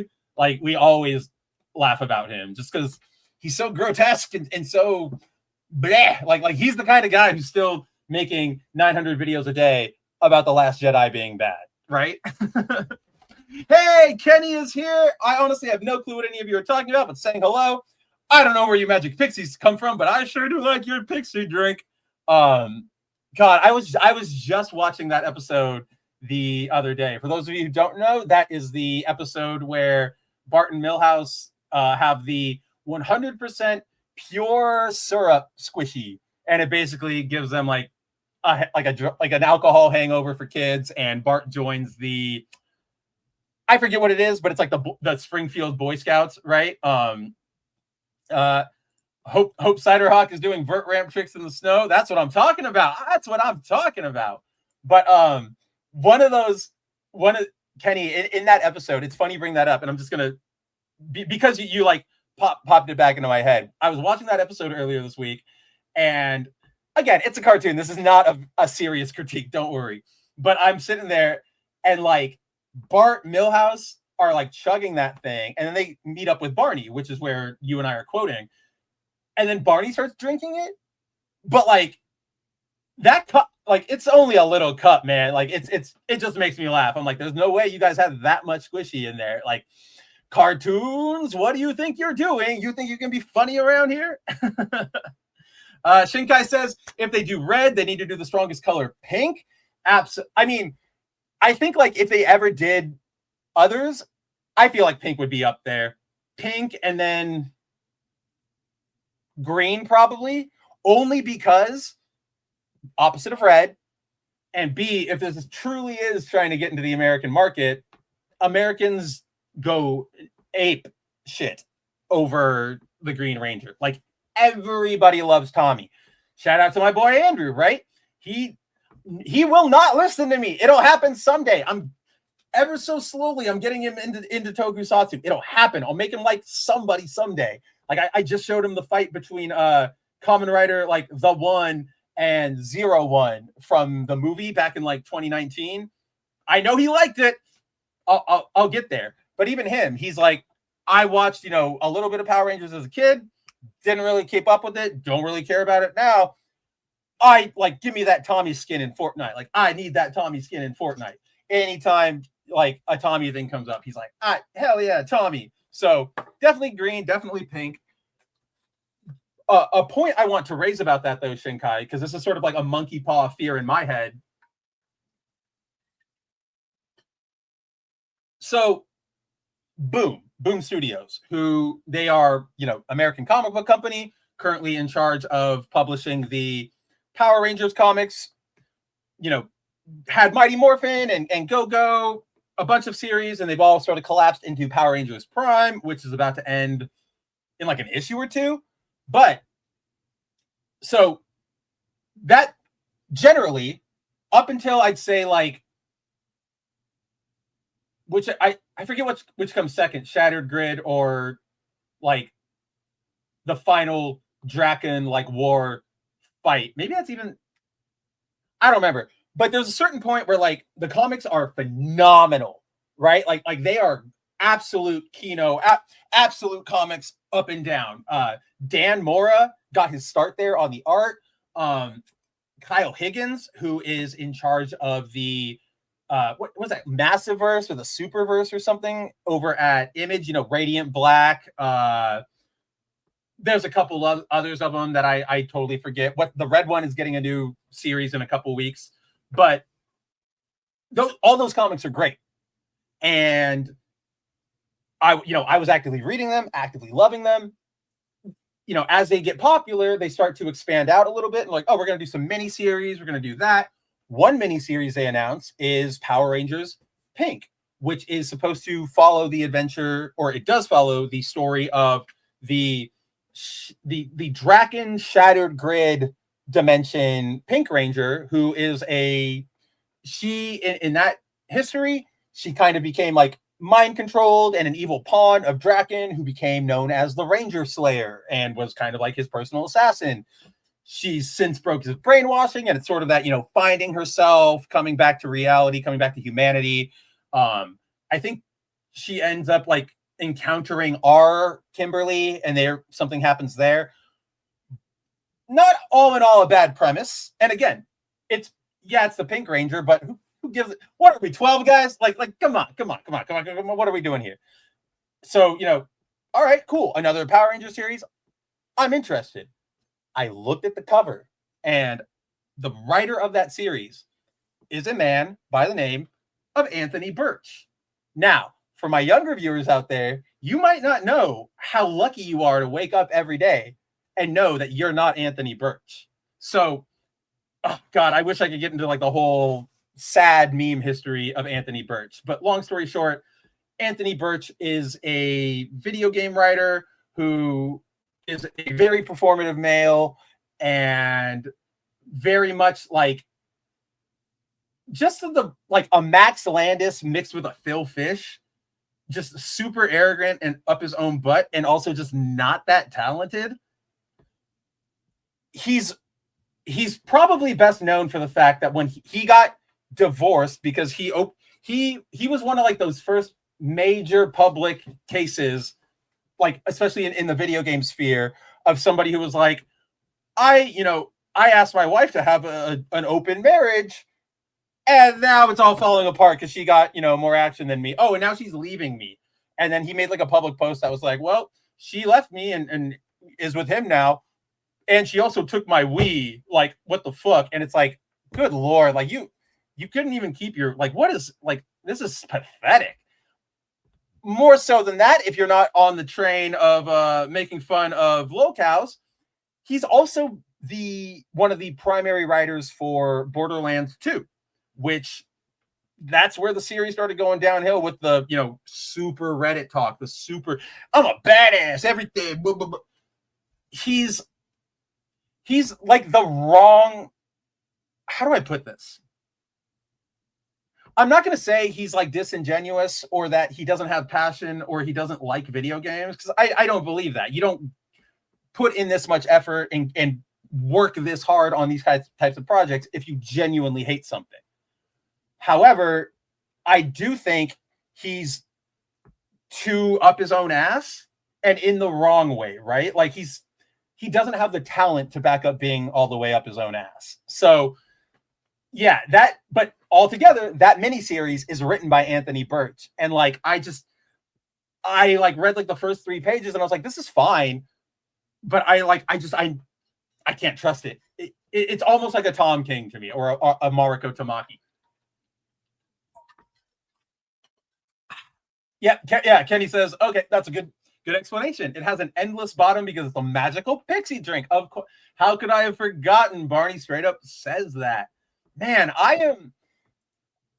know it was kind of rocky at the start of the stream trying to broadcast that Fortnite event, but I gotta be honest, guys, like I'm gonna miss that Simpsons map. That Simpsons map was incredible. Like for those of you who caught that event, and I guess I'll recap real quick for those who don't, right? Earlier this morning, right when we started the stream, Fortnite was having their season end event, which was basically just a big cutscene, interactive cutscene, I guess you could say, where all of the various heroes from the past season, came back to fight the Demon King, which is the actual Fortnite like narrative big bad. And while we were playing it, maybe they came through, maybe they didn't. I was making a couple cracks to the group I was in and to you guys about, man, this is just Ready Player One. This is just Ready Player One. Like, and that's not complimentary, right? And my friend who was in the chat with me, he said, it's Ready Player One for millennials. And I laughed. I'm like, oh, you know what? You're right. But I've also been, sort of, obviously I've been talking to you guys, so it's just a little bit back into my mind. But I go, why did that event not feel as absolutely insulting as that last, well, not the last, but like the entirety of Ready Player One, right? Like when I watch Ready Player One and I see the Iron Giant, again, ignoring the fact that he's not supposed to fight at all, like that's not him, that ignoring. But like when I see Iron Giant and Tracer and Sonic and Spawn and Mechagodzilla and the RX-78 doing a freaking double Zeta pose, like it doesn't make me feel good. It makes me feel bad. It makes me go like, ugh, like you just like, this is just here because it's nerd, right?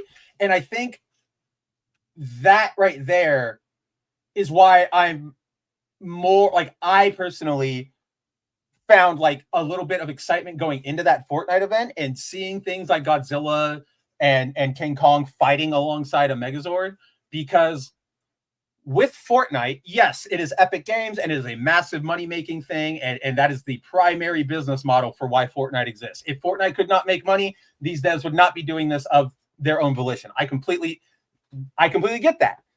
That said, when I routinely say this, but when something gets added to Fortnite, they, like 9 times out of 10, they are treated with way more respect, way more faithfulness than than their current media, than their movies, their Netflix series, their comics, like whatever. It's really, really insane, like the level of detail they go through.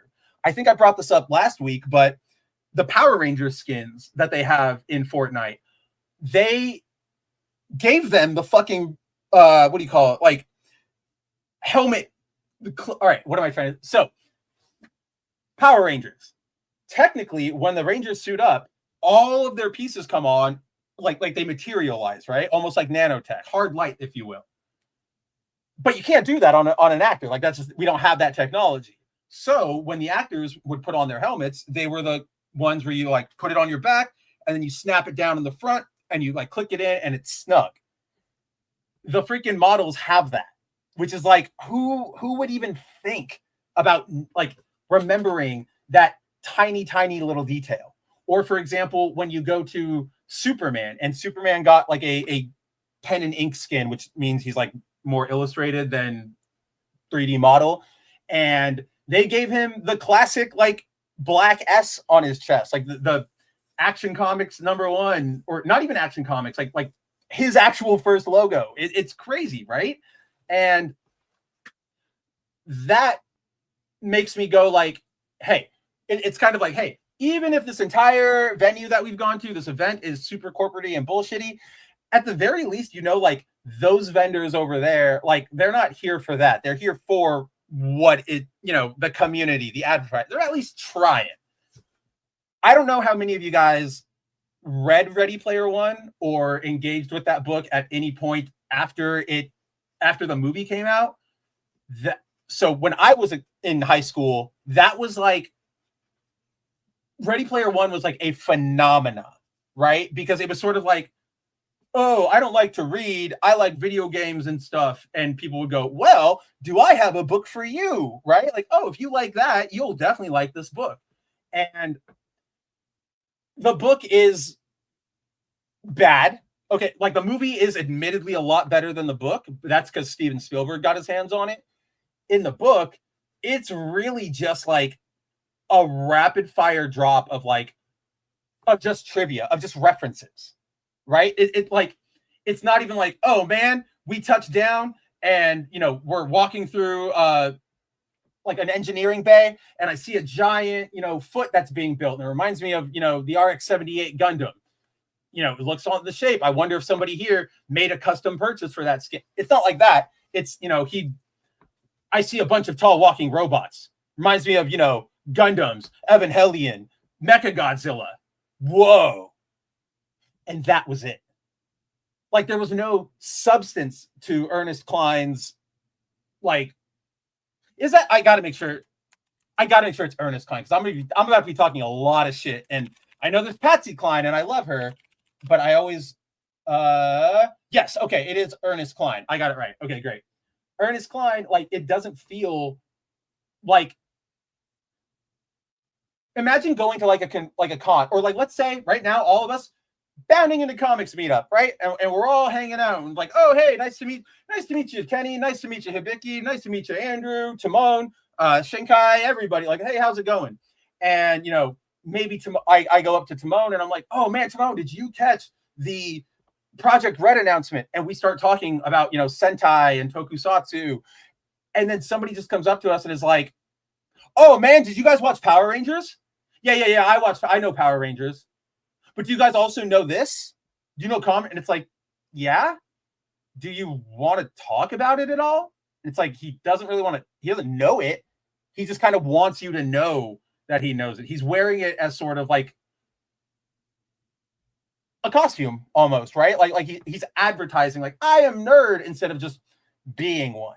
And I think that might be where my discrepancies are all coming from, where Ernest Cline is definitely just like the worst type of nerd. And at least some people on the Epic Games team care, right? Like, okay, I'm going to do this because it's always on my mind. But first,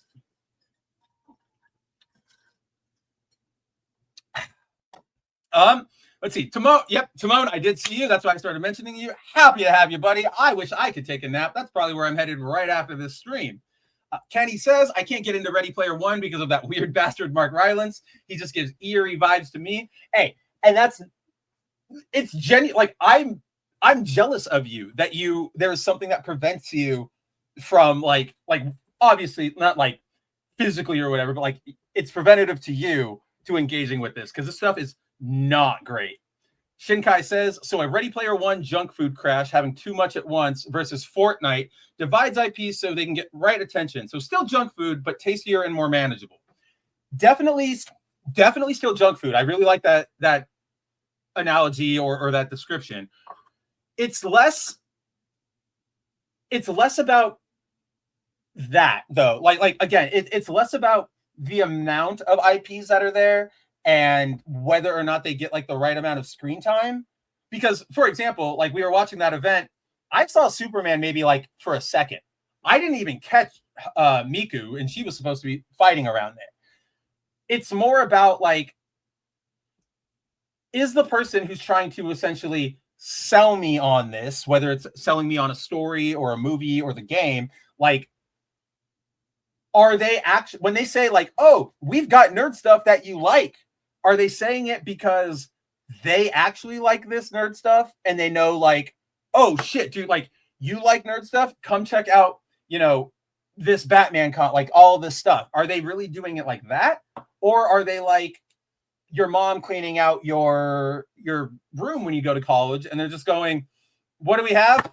Oh, you guys like here, I might like, oh, you guys like Final Fantasy? Oh, you guys like Black Panther? Oh, you guys like Wolverine, right? Like it's and they're only referencing it, they're only putting it there because that's what people like, that's what people know. Also, guys, do not worry. I just realized that like the cards I was using for that example, these three right here, these are not actual, these are proxies. These are like very, very good, but very clear proxies. I use these so that I don't screw up the cards that I actually have because I want to keep them fresh. So don't worry, I am not throwing around a Sephiroth Nomura art. My Sephiroth Nomura art is over there on the shelf, and I pulled that bitch. Yeah, Ernest P. Worrell is a much better nerd. Time to get some ancient Bulgarian. Yeah, dude, everybody kind of was. What's his name? I always forget his name. Shit, the guy who did Conan. He was like a super like ancient history dork, right? Like he loved, God, what's his fucking name? I know one of you guys is gonna drop it on me. Like I know you are. Yeah, Timon, like that's sort of what I was telling to Kenny, right? Like Ready Player One is not good. Like I should, in case I didn't make that very clear at the top of this, Ready Player One is not a good movie, nor is it a good book. Like I said, the reason it got so big is because it just got lucky in timing. It released at that time when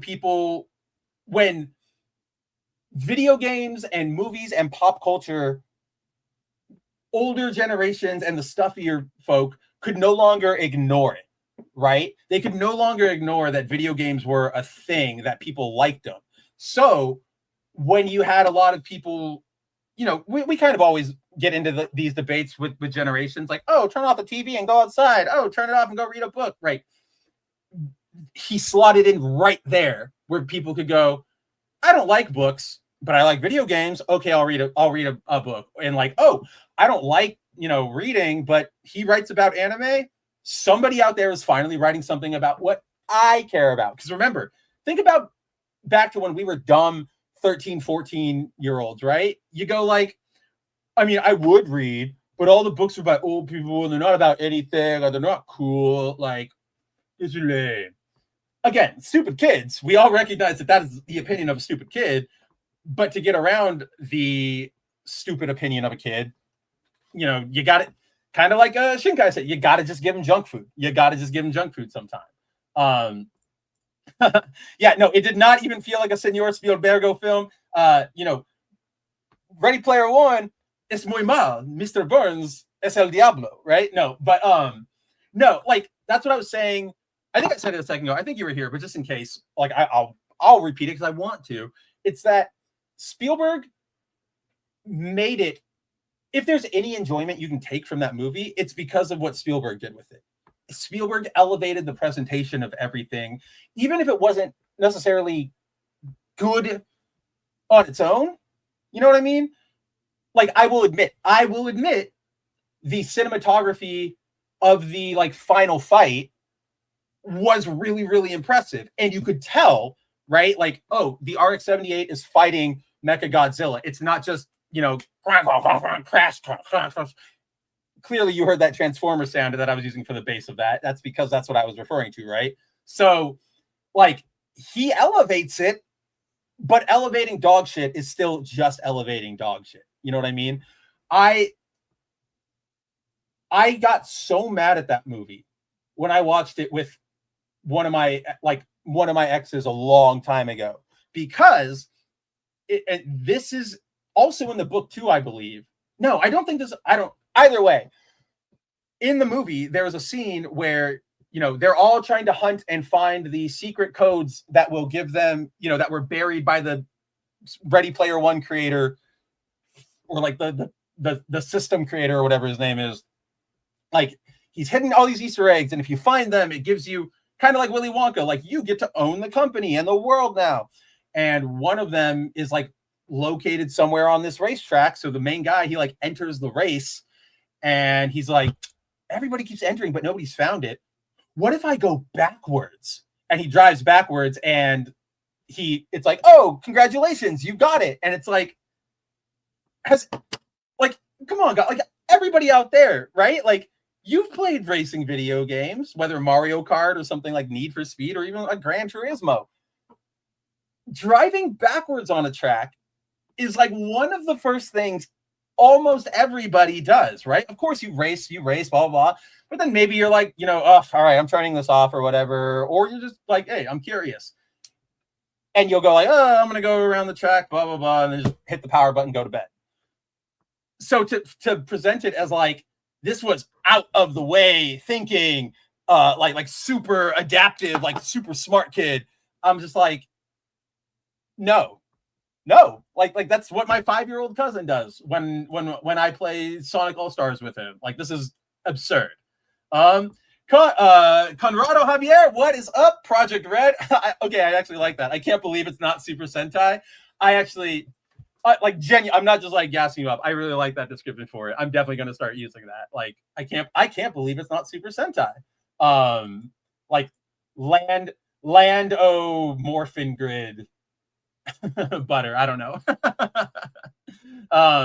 Ready Player One equals Endgame. I mean, yes, but in a much worse sense, because I was saying this a couple seconds or a couple minutes before you popped up, Conrada. Like, it's member berries the movie. He literally, everything that's added in there, like in Endgame, yes, there's a lot of characters, but we've also seen them develop. We also saw them, have a role. We saw them explored. We saw all that stuff. In Ready Player One, they just go, remember Spawn? Remember Sonic the Hedgehog? Remember Tracer? Bye! And it's like, oh, so you're really just throwing that out there to, like, again, it's to hit that member berry for all of us. It's for all of us to go, oh, I like the RX-78. This is a good movie. That doesn't really work on anybody anymore, because that demographic was our demographic, and we've all aged out of that. We're not. That's what a lot of these studios don't understand, is like, there was a time, guys, and I think we can all admit that, especially 2000, like, let's say like 8 to 12, right? Where you could really, peak Family Guy, where really you could just get away with like, oh yeah, remember Gundams? I drew a Gundam here. Yeah, that's right. Yeah, that's cool. And everybody would go, I see it. But with the advent of the internet, or not the advent, but the wider adoption of the internet and the ability for everybody to be plugged in. And I mean, even with AI nowadays, right? You can just ask something, Grok or Perplexity, and go, hey, what's a series that's currently really being discussed on Instagram? And it'll return you a result, and you can go, cool, put that in my thing. And there's no sincerity behind it, right? For example, if I were to draw a comic and you guys saw in the background, Hatsune Miku, right? Like, I drew some character that looks like Hatsune Miku, and it's just like out of the side, it's a little Easter egg. You guys would go, oh, look, I know that guy I know he loves Miku. Look at him. He loves Miku. He's doing this because he likes it. That's different than going like, oh, they put Miku in here because Miku's a popular thing. Right? It's that sincerity that I think we're all so like starving for. Kenny says, what that movie needed was Grandpa Joe. He would have got up out of his shit-filled bed and jumped out of the shipping container claiming, I found the keys. It's ours, Wade. Yeah, no. Definite all-time pieces of shit in a movie. Like, I just still can't get over the 4 people in a bed. And people, like, I've always questioned this, because it's like, I asked my parents when I was a kid and my grandparents, and I'm like, I mean, we did it, but it was never like that. And I grew up like I come from a very, very poor family, right? And I'm just like, you couldn't even fork out the money to get like the other couple a bed, right? Like, get the hell out of here, Grandpa. And now you get to go. Get out of here. Get out of here. Yeah, exactly, Kenny. Yeah, just like the end of Cabin in the Woods with all the horror characters unleashed and see each of them for 2 seconds. That one's a little different, but you are on the right track. That one's only a little different because of the context, right? Those monsters are all more. Yeah, I think they there's like Easter eggs on the board, right? And I think they're in some of the cubes, but a lot of those monsters aren't like it's not Pennywise, it's not Michael Myers, it's not a xenomorph. So like once they show it to us, our brains go like, oh, werewolf? We kind of automatically know. There's not really, everybody knows what a werewolf is. It's a very common human fear, right? So nobody's going to go like, oh, you just threw a werewolf in there because it's popular, right? Like that's why that kind of gets away with it. But I do, and I'm always so torn, Kenny, because like I love that end bit where all the monsters are out and you kind of just see them going like fucking wild on all of them, just in their own individual ways. I love that. Where I get torn is like, I want to see more of that, but then I worry like if I see more of that, or like if I said, yeah, guys, make more of that, and they gave me more of that, would it be good, or would it be something that is just like, oh, we overdid this, right? Like now it's no longer funny. Right? No, that's exactly it. Timon says Ready Player One was like it was written by someone that didn't live through the reference thing. Well, that's kind of what it is. A lot of the way he says it is like, remember Gundam, remember Godzilla, remember Super Mario. And you go, yeah, I do. What are we remembering about them? Them, not the feeling of playing the game or the excitement, like just that they exist. Okay. Good job, buddy. Let's see. Yeah, it's so gross. That little homeless to smell terrible. Charlie should have took his sweet mom. I never got why it wasn't his mom. I think like it's different in the book, and I haven't read that book in since I was in grade school. So somebody might be able to, correct me. But yeah, dude, I'm always like, what the hell? Like, that's your mom. Grandpa Joe's a dick. Like, he's gonna die anyway. Whatever. Yeah, Kenny says, agree with you on that. They're close, but not the exact character. Right. So, like, instead of Michael Myers, they have Big Slasher Man, which is, yeah, a lot of our like fears as a society about Big Slasher Men probably are exacerbated and fueled by Michael Myers. But because the Cabin in the Woods isn't going like, ooh, see Michael Myers and Jason and Xenomorph and Predator and all this stuff. See them? It becomes more of like a universal thing, right? Where you're like, oh yeah, kind of what I was saying before. Like, oh yeah, everybody's scared of a big slasher man. Everybody's scared of a big, zombie or a cannibal family, right? Like, I really like that. And I think what really sells it there in that movie too, and what I really like about it is just the fact that like, yeah, they say like, yeah, these are stereotype monsters, and that's why they're here, right? Like they make no qualm about trying to be like, oh, all those stereotypical monsters, those aren't the ones that people fear. That's all Hollywood. They're just like, no, yeah, like werewolves are weird. They like piss themselves. Yeah, it's true. And I think I really, really like that like aspect of it. Oh, wow. I tried to click to take your comment down, and your other one came in and it popped it up. Yeah, Cabin in the Woods was a solid movie. The dude that played the stoner was great on Dollhouse with Eliza Dushku. Wow, I didn't know he was on Dollhouse. I was actually about to say before I read the rest of your thing, like when you said the dude that played the stoner was great, I was going to say like, I loved him. Where has he been? Like, put him in more stuff. That's a pretty significant get. I'm sure he's probably gone on to do a lot of other stuff. Honestly, I bet if we looked him up, he's probably on Apple TV because that's where everybody goes nowadays. Let's see. Cabin in the Woods. what was his character? Like Marty, right? Like I really liked him. Fran Kranz. Oh, that's a freaking good name. Oh, he went the other way. He's in a lot of indie stuff. Okay. I'm just glad he's around. I am just glad he's been actively. That makes me happy because yeah, that guy was really cool. And then of course, you know, Thor being like the jock, that was pretty funny. Yeah, it's just such a good movie. And again, I think where I land on that a lot, like just every aspect of it, and it itself is like, of course, like I love it so much, I want more. But I also feel like if I have more, I'll immediately wake up in the morning regretting my decisions. You know what I mean? Like it's gonna be like, oh, I'm a monster. This is disgusting. Oh, what did I do last night? Let's see. All right. Bum, bum, bum. Let's see. All right. We're nearing the end of our run here this afternoon. Let's see if there's anything else major to talk about. Honestly, this isn't major, but I did raise it a little bit, and I guess we can just talk about it for just a second. But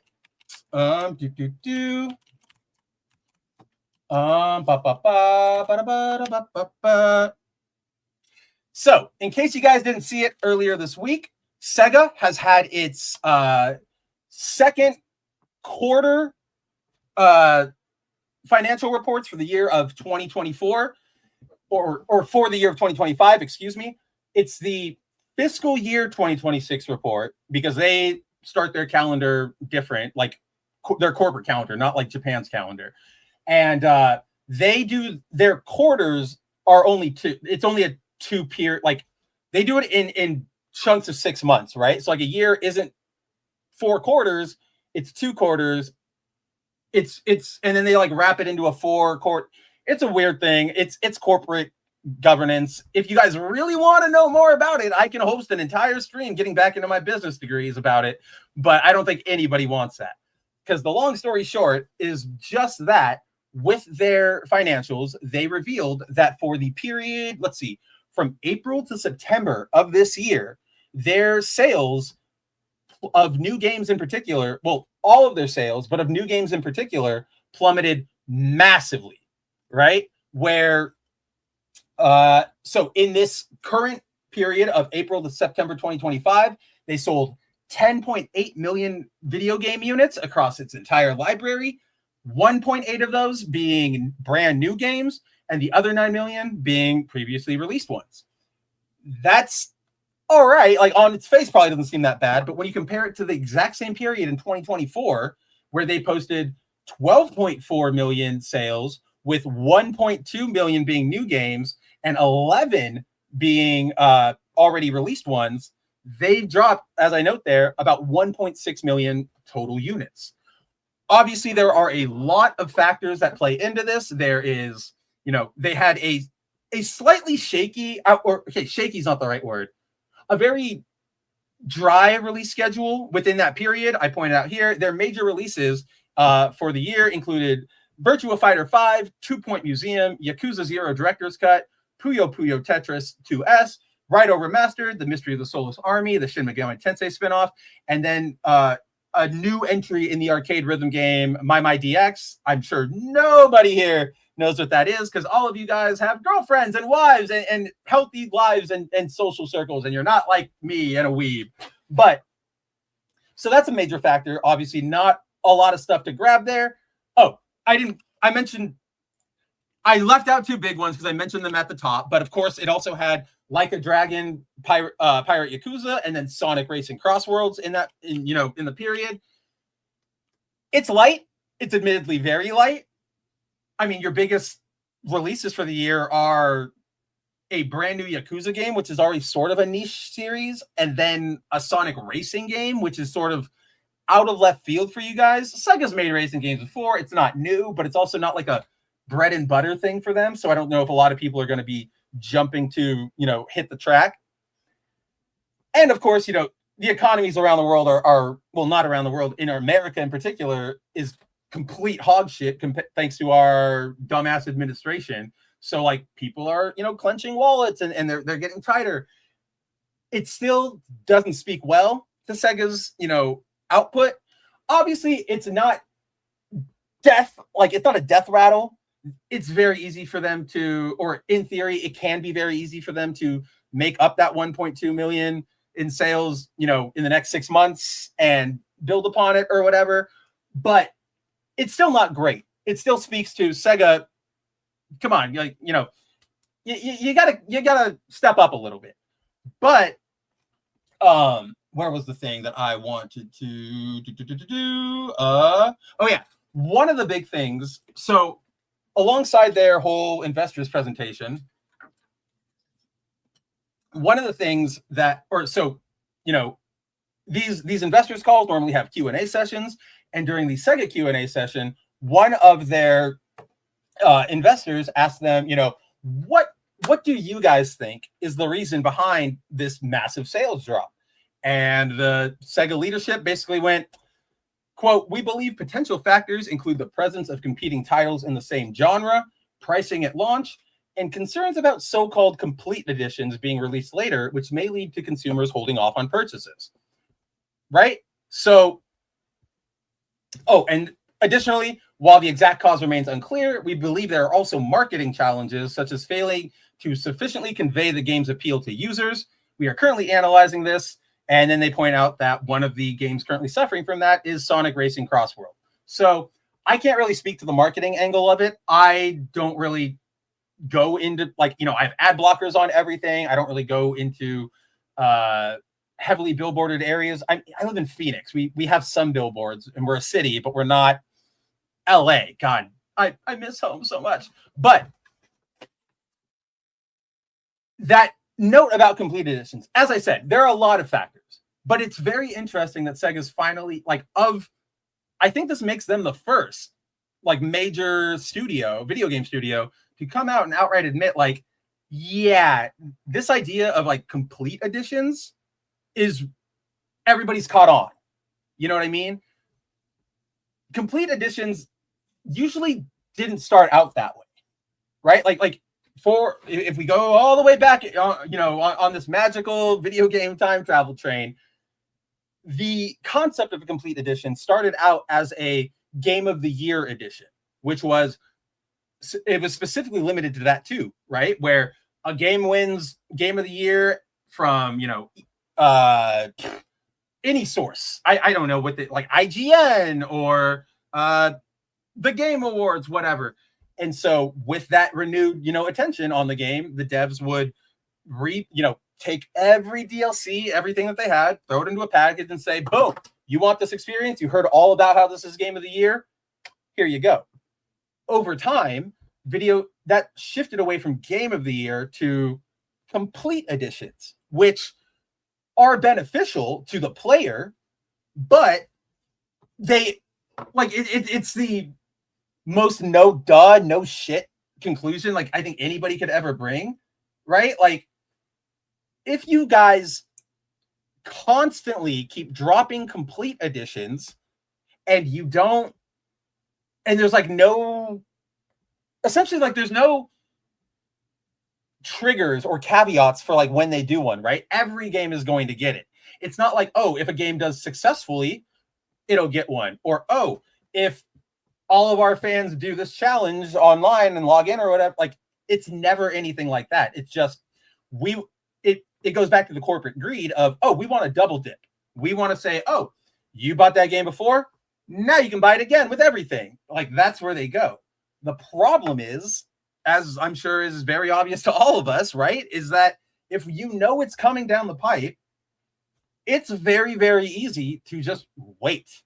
Especially in this day and age where everybody out here, I'm sure, Timon, Ketty, Shinkai, Andrew, if he's still around, Hibiki, that's who I was looking for.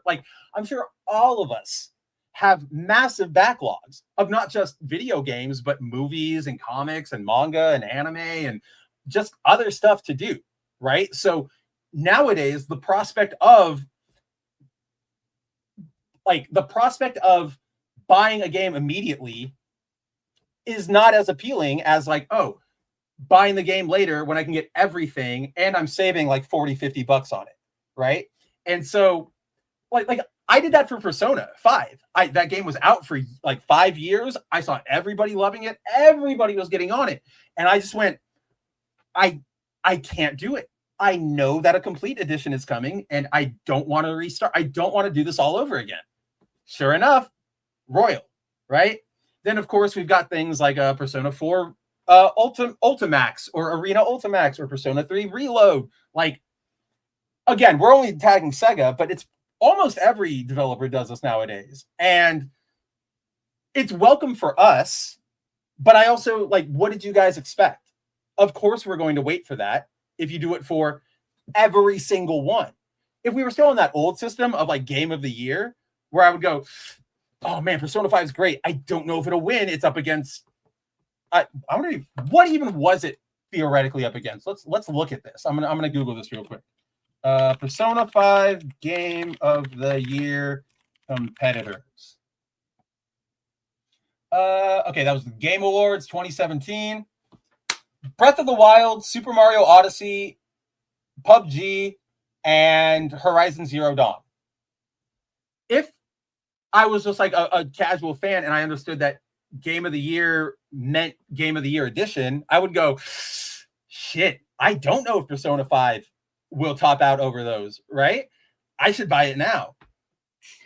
Which, guess what? It didn't. The winner of that one that year was Breath of the Wild. Surprise, surprise. So I don't know how this is going to shake out. Part of me wants to go, hey, from a business standpoint, no shit, you morons. But then on the other hand, as a consumer and on a business side, you can't, like, to cut it off now would be insulting to everybody, right? To just all of a sudden go like, oh, yeah, we're not going to do any remakes anymore. Or we're going to, like, you know, trickle down the pipeline. Now it's really only, it's messy. I don't really know the best way out of this, right? Of course, we're just approaching it right now. I don't think anybody's expecting us to have answers. As always, I wish I could give you guys a better read of this. But I think what we can take away from this is that Sega needs to sort of up their release cadence a little bit, or at least switch it up so it's not all nicher titles. And the complete editions thing, we may be looking at like a make or break moment in terms of like, how do they work going forward? Will we still get them?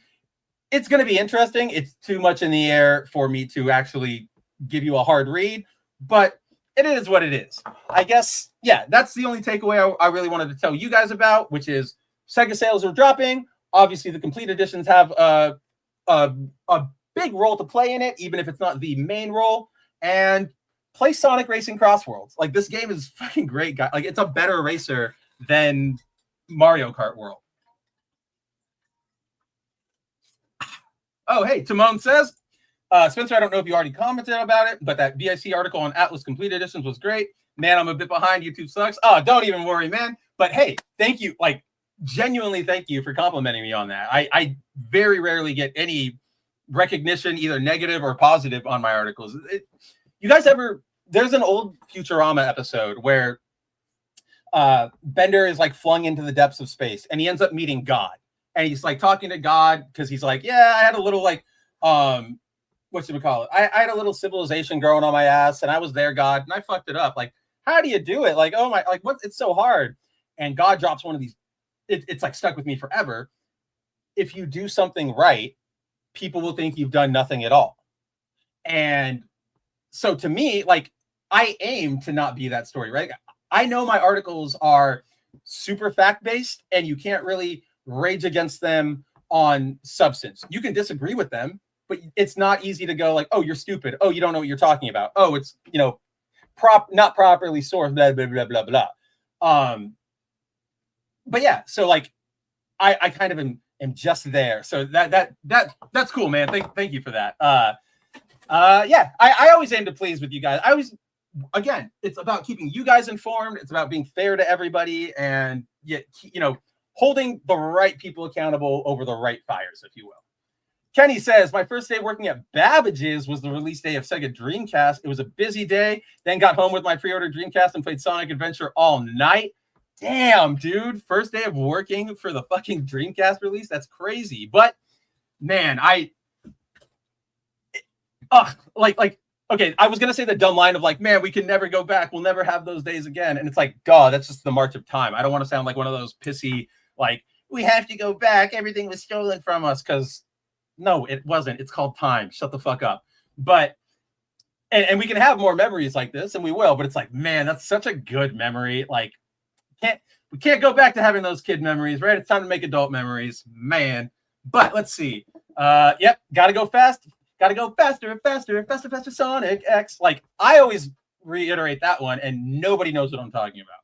And then, yes, of course, Hibiki, happy Thanksgiving. We, I think we're at 2:23 here. We'll probably start wrapping up. I have one more thing I want to drop for you guys, but it'll be our lead out. So, yeah, happy Thanksgiving to all of you. Like I said at the top, I hope you guys had a great day yesterday. I hope that, you ate, you drank, you were merry, and you didn't have too much family drama, or at least if you did, it was the fun kind where you get to just sort of sit on the couch and go, Mom and Dad can deal with that, right?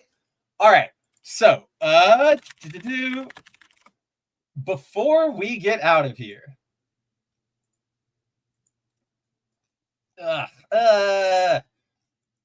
it's so long, but I'm going to do it because we're here.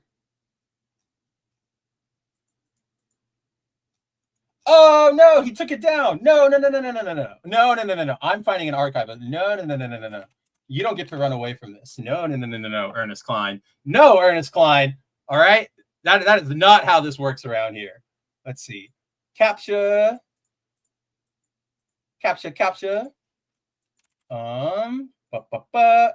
Perfect. It exists. Okay. Now, obviously, guys, like I said a couple seconds ago, we are wrapping up here. I want to thank everybody for hanging out with me today on this lovely Saturday. I hope you guys, had some laughs, found some things, some new perspectives, some things to think on, some things to go read or play or enjoy or any of that fun stuff.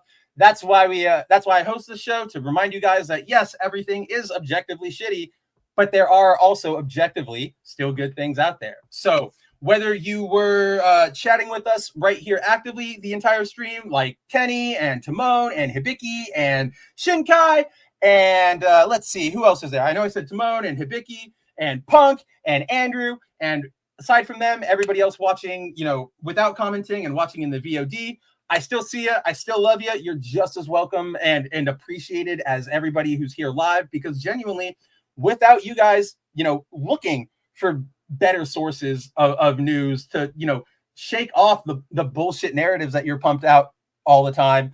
If you guys weren't looking for better, I wouldn't have a reason to be here, right? So it's all love. It's all good. I'm glad you guys joined me. I hope you guys continue to join me every week right here for same Mav time, same Mav channel for good Mav ugly. Next, as part of our new streaming schedule, just remind you guys, next up is Monday night. Nerdigans will be bringing you weekly Weeb news with all the anime news from across the week that you could hope to shake a stick at. Tuesday, Wednesday, Thursday, I'll be back. You can hang out with me. We'll play some video games right here on all the Bounding Into Comics channels. And then, Thursday nights, foil variant with my boy Andrew. Check it out on YouTube.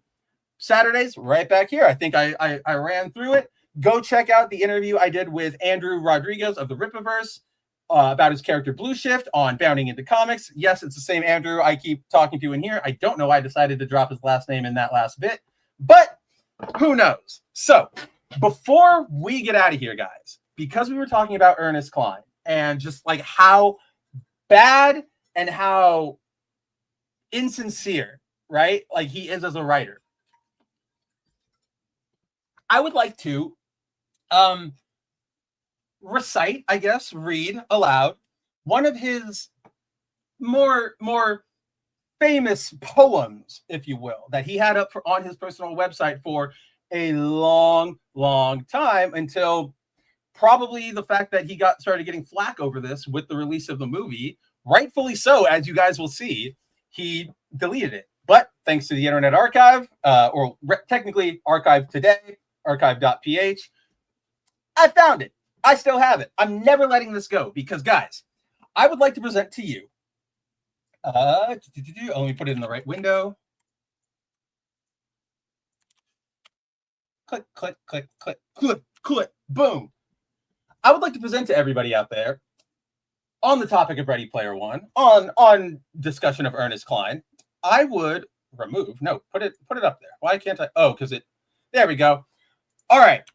I would like to read to you, fine folks out there, as we exit tonight, Ernest Cline's amazing poem, if you will, called Nerd Porn Auteur. Now, keep in mind, everything I'm about to read to you is written with 100% sincerity, no hint of irony, and Cline thinks this is good, right? Again, check out this poem. Just think about everything we've talked about today, and like you guys were all saying, you can see just sort of how vapid and honestly pathetic this level, like Cline's level of nerd or type of nerd is, right? So let me take a drink of water. Let's do this all proper. Here, I'll even get fancy for everybody. I'll put on my glasses to read it right. All right. All right, to close out today's Good Mav Ugly, I, Spencer McCooley, Mav, the editor-in-chief of Bounding Into Comics, am proud to bring you my recital of Nerd Porn Auteur by Ernest Cline. I've noticed that there don't seem to be any porno movies that are made for guys like me. All the porn I've come across was targeted at beer-swilling, sports bar-dwelling alpha males, men who like their women stupid and submissive, men who can only get it up for monosyllabic, cock-hungry nymphos with gargantuan breasts and a 3-word vocabulary. Adult films are populated with these collagen-injected, liposuctioned women, many of whom have resorted to surgery and self-mutilation in an attempt to look the way they've been told to look. These aren't real women. They're objects. And these movies aren't erotic. They're pathetic. These vacuum-headed fuck bunnies don't turn me on. They disgust me. And it's not that I'm against pornography. I mean, I'm a guy, and guys need porn. I mean, fact. Like a preacher needs pain, like a needle needs a vein, quote, guys need porn. But I don't want to watch this misogynist He-Man woman-hater porn. I want porno movies that are made with guys like me in mind. Guys who know that the sexiest thing in the world is a woman who is smarter than you are. You can have the whole cheerleading squad. I want the girl in the tweed skirt and the horn-rimmed glasses. Betty Fittibowski, the valedictorian. Oh, yes.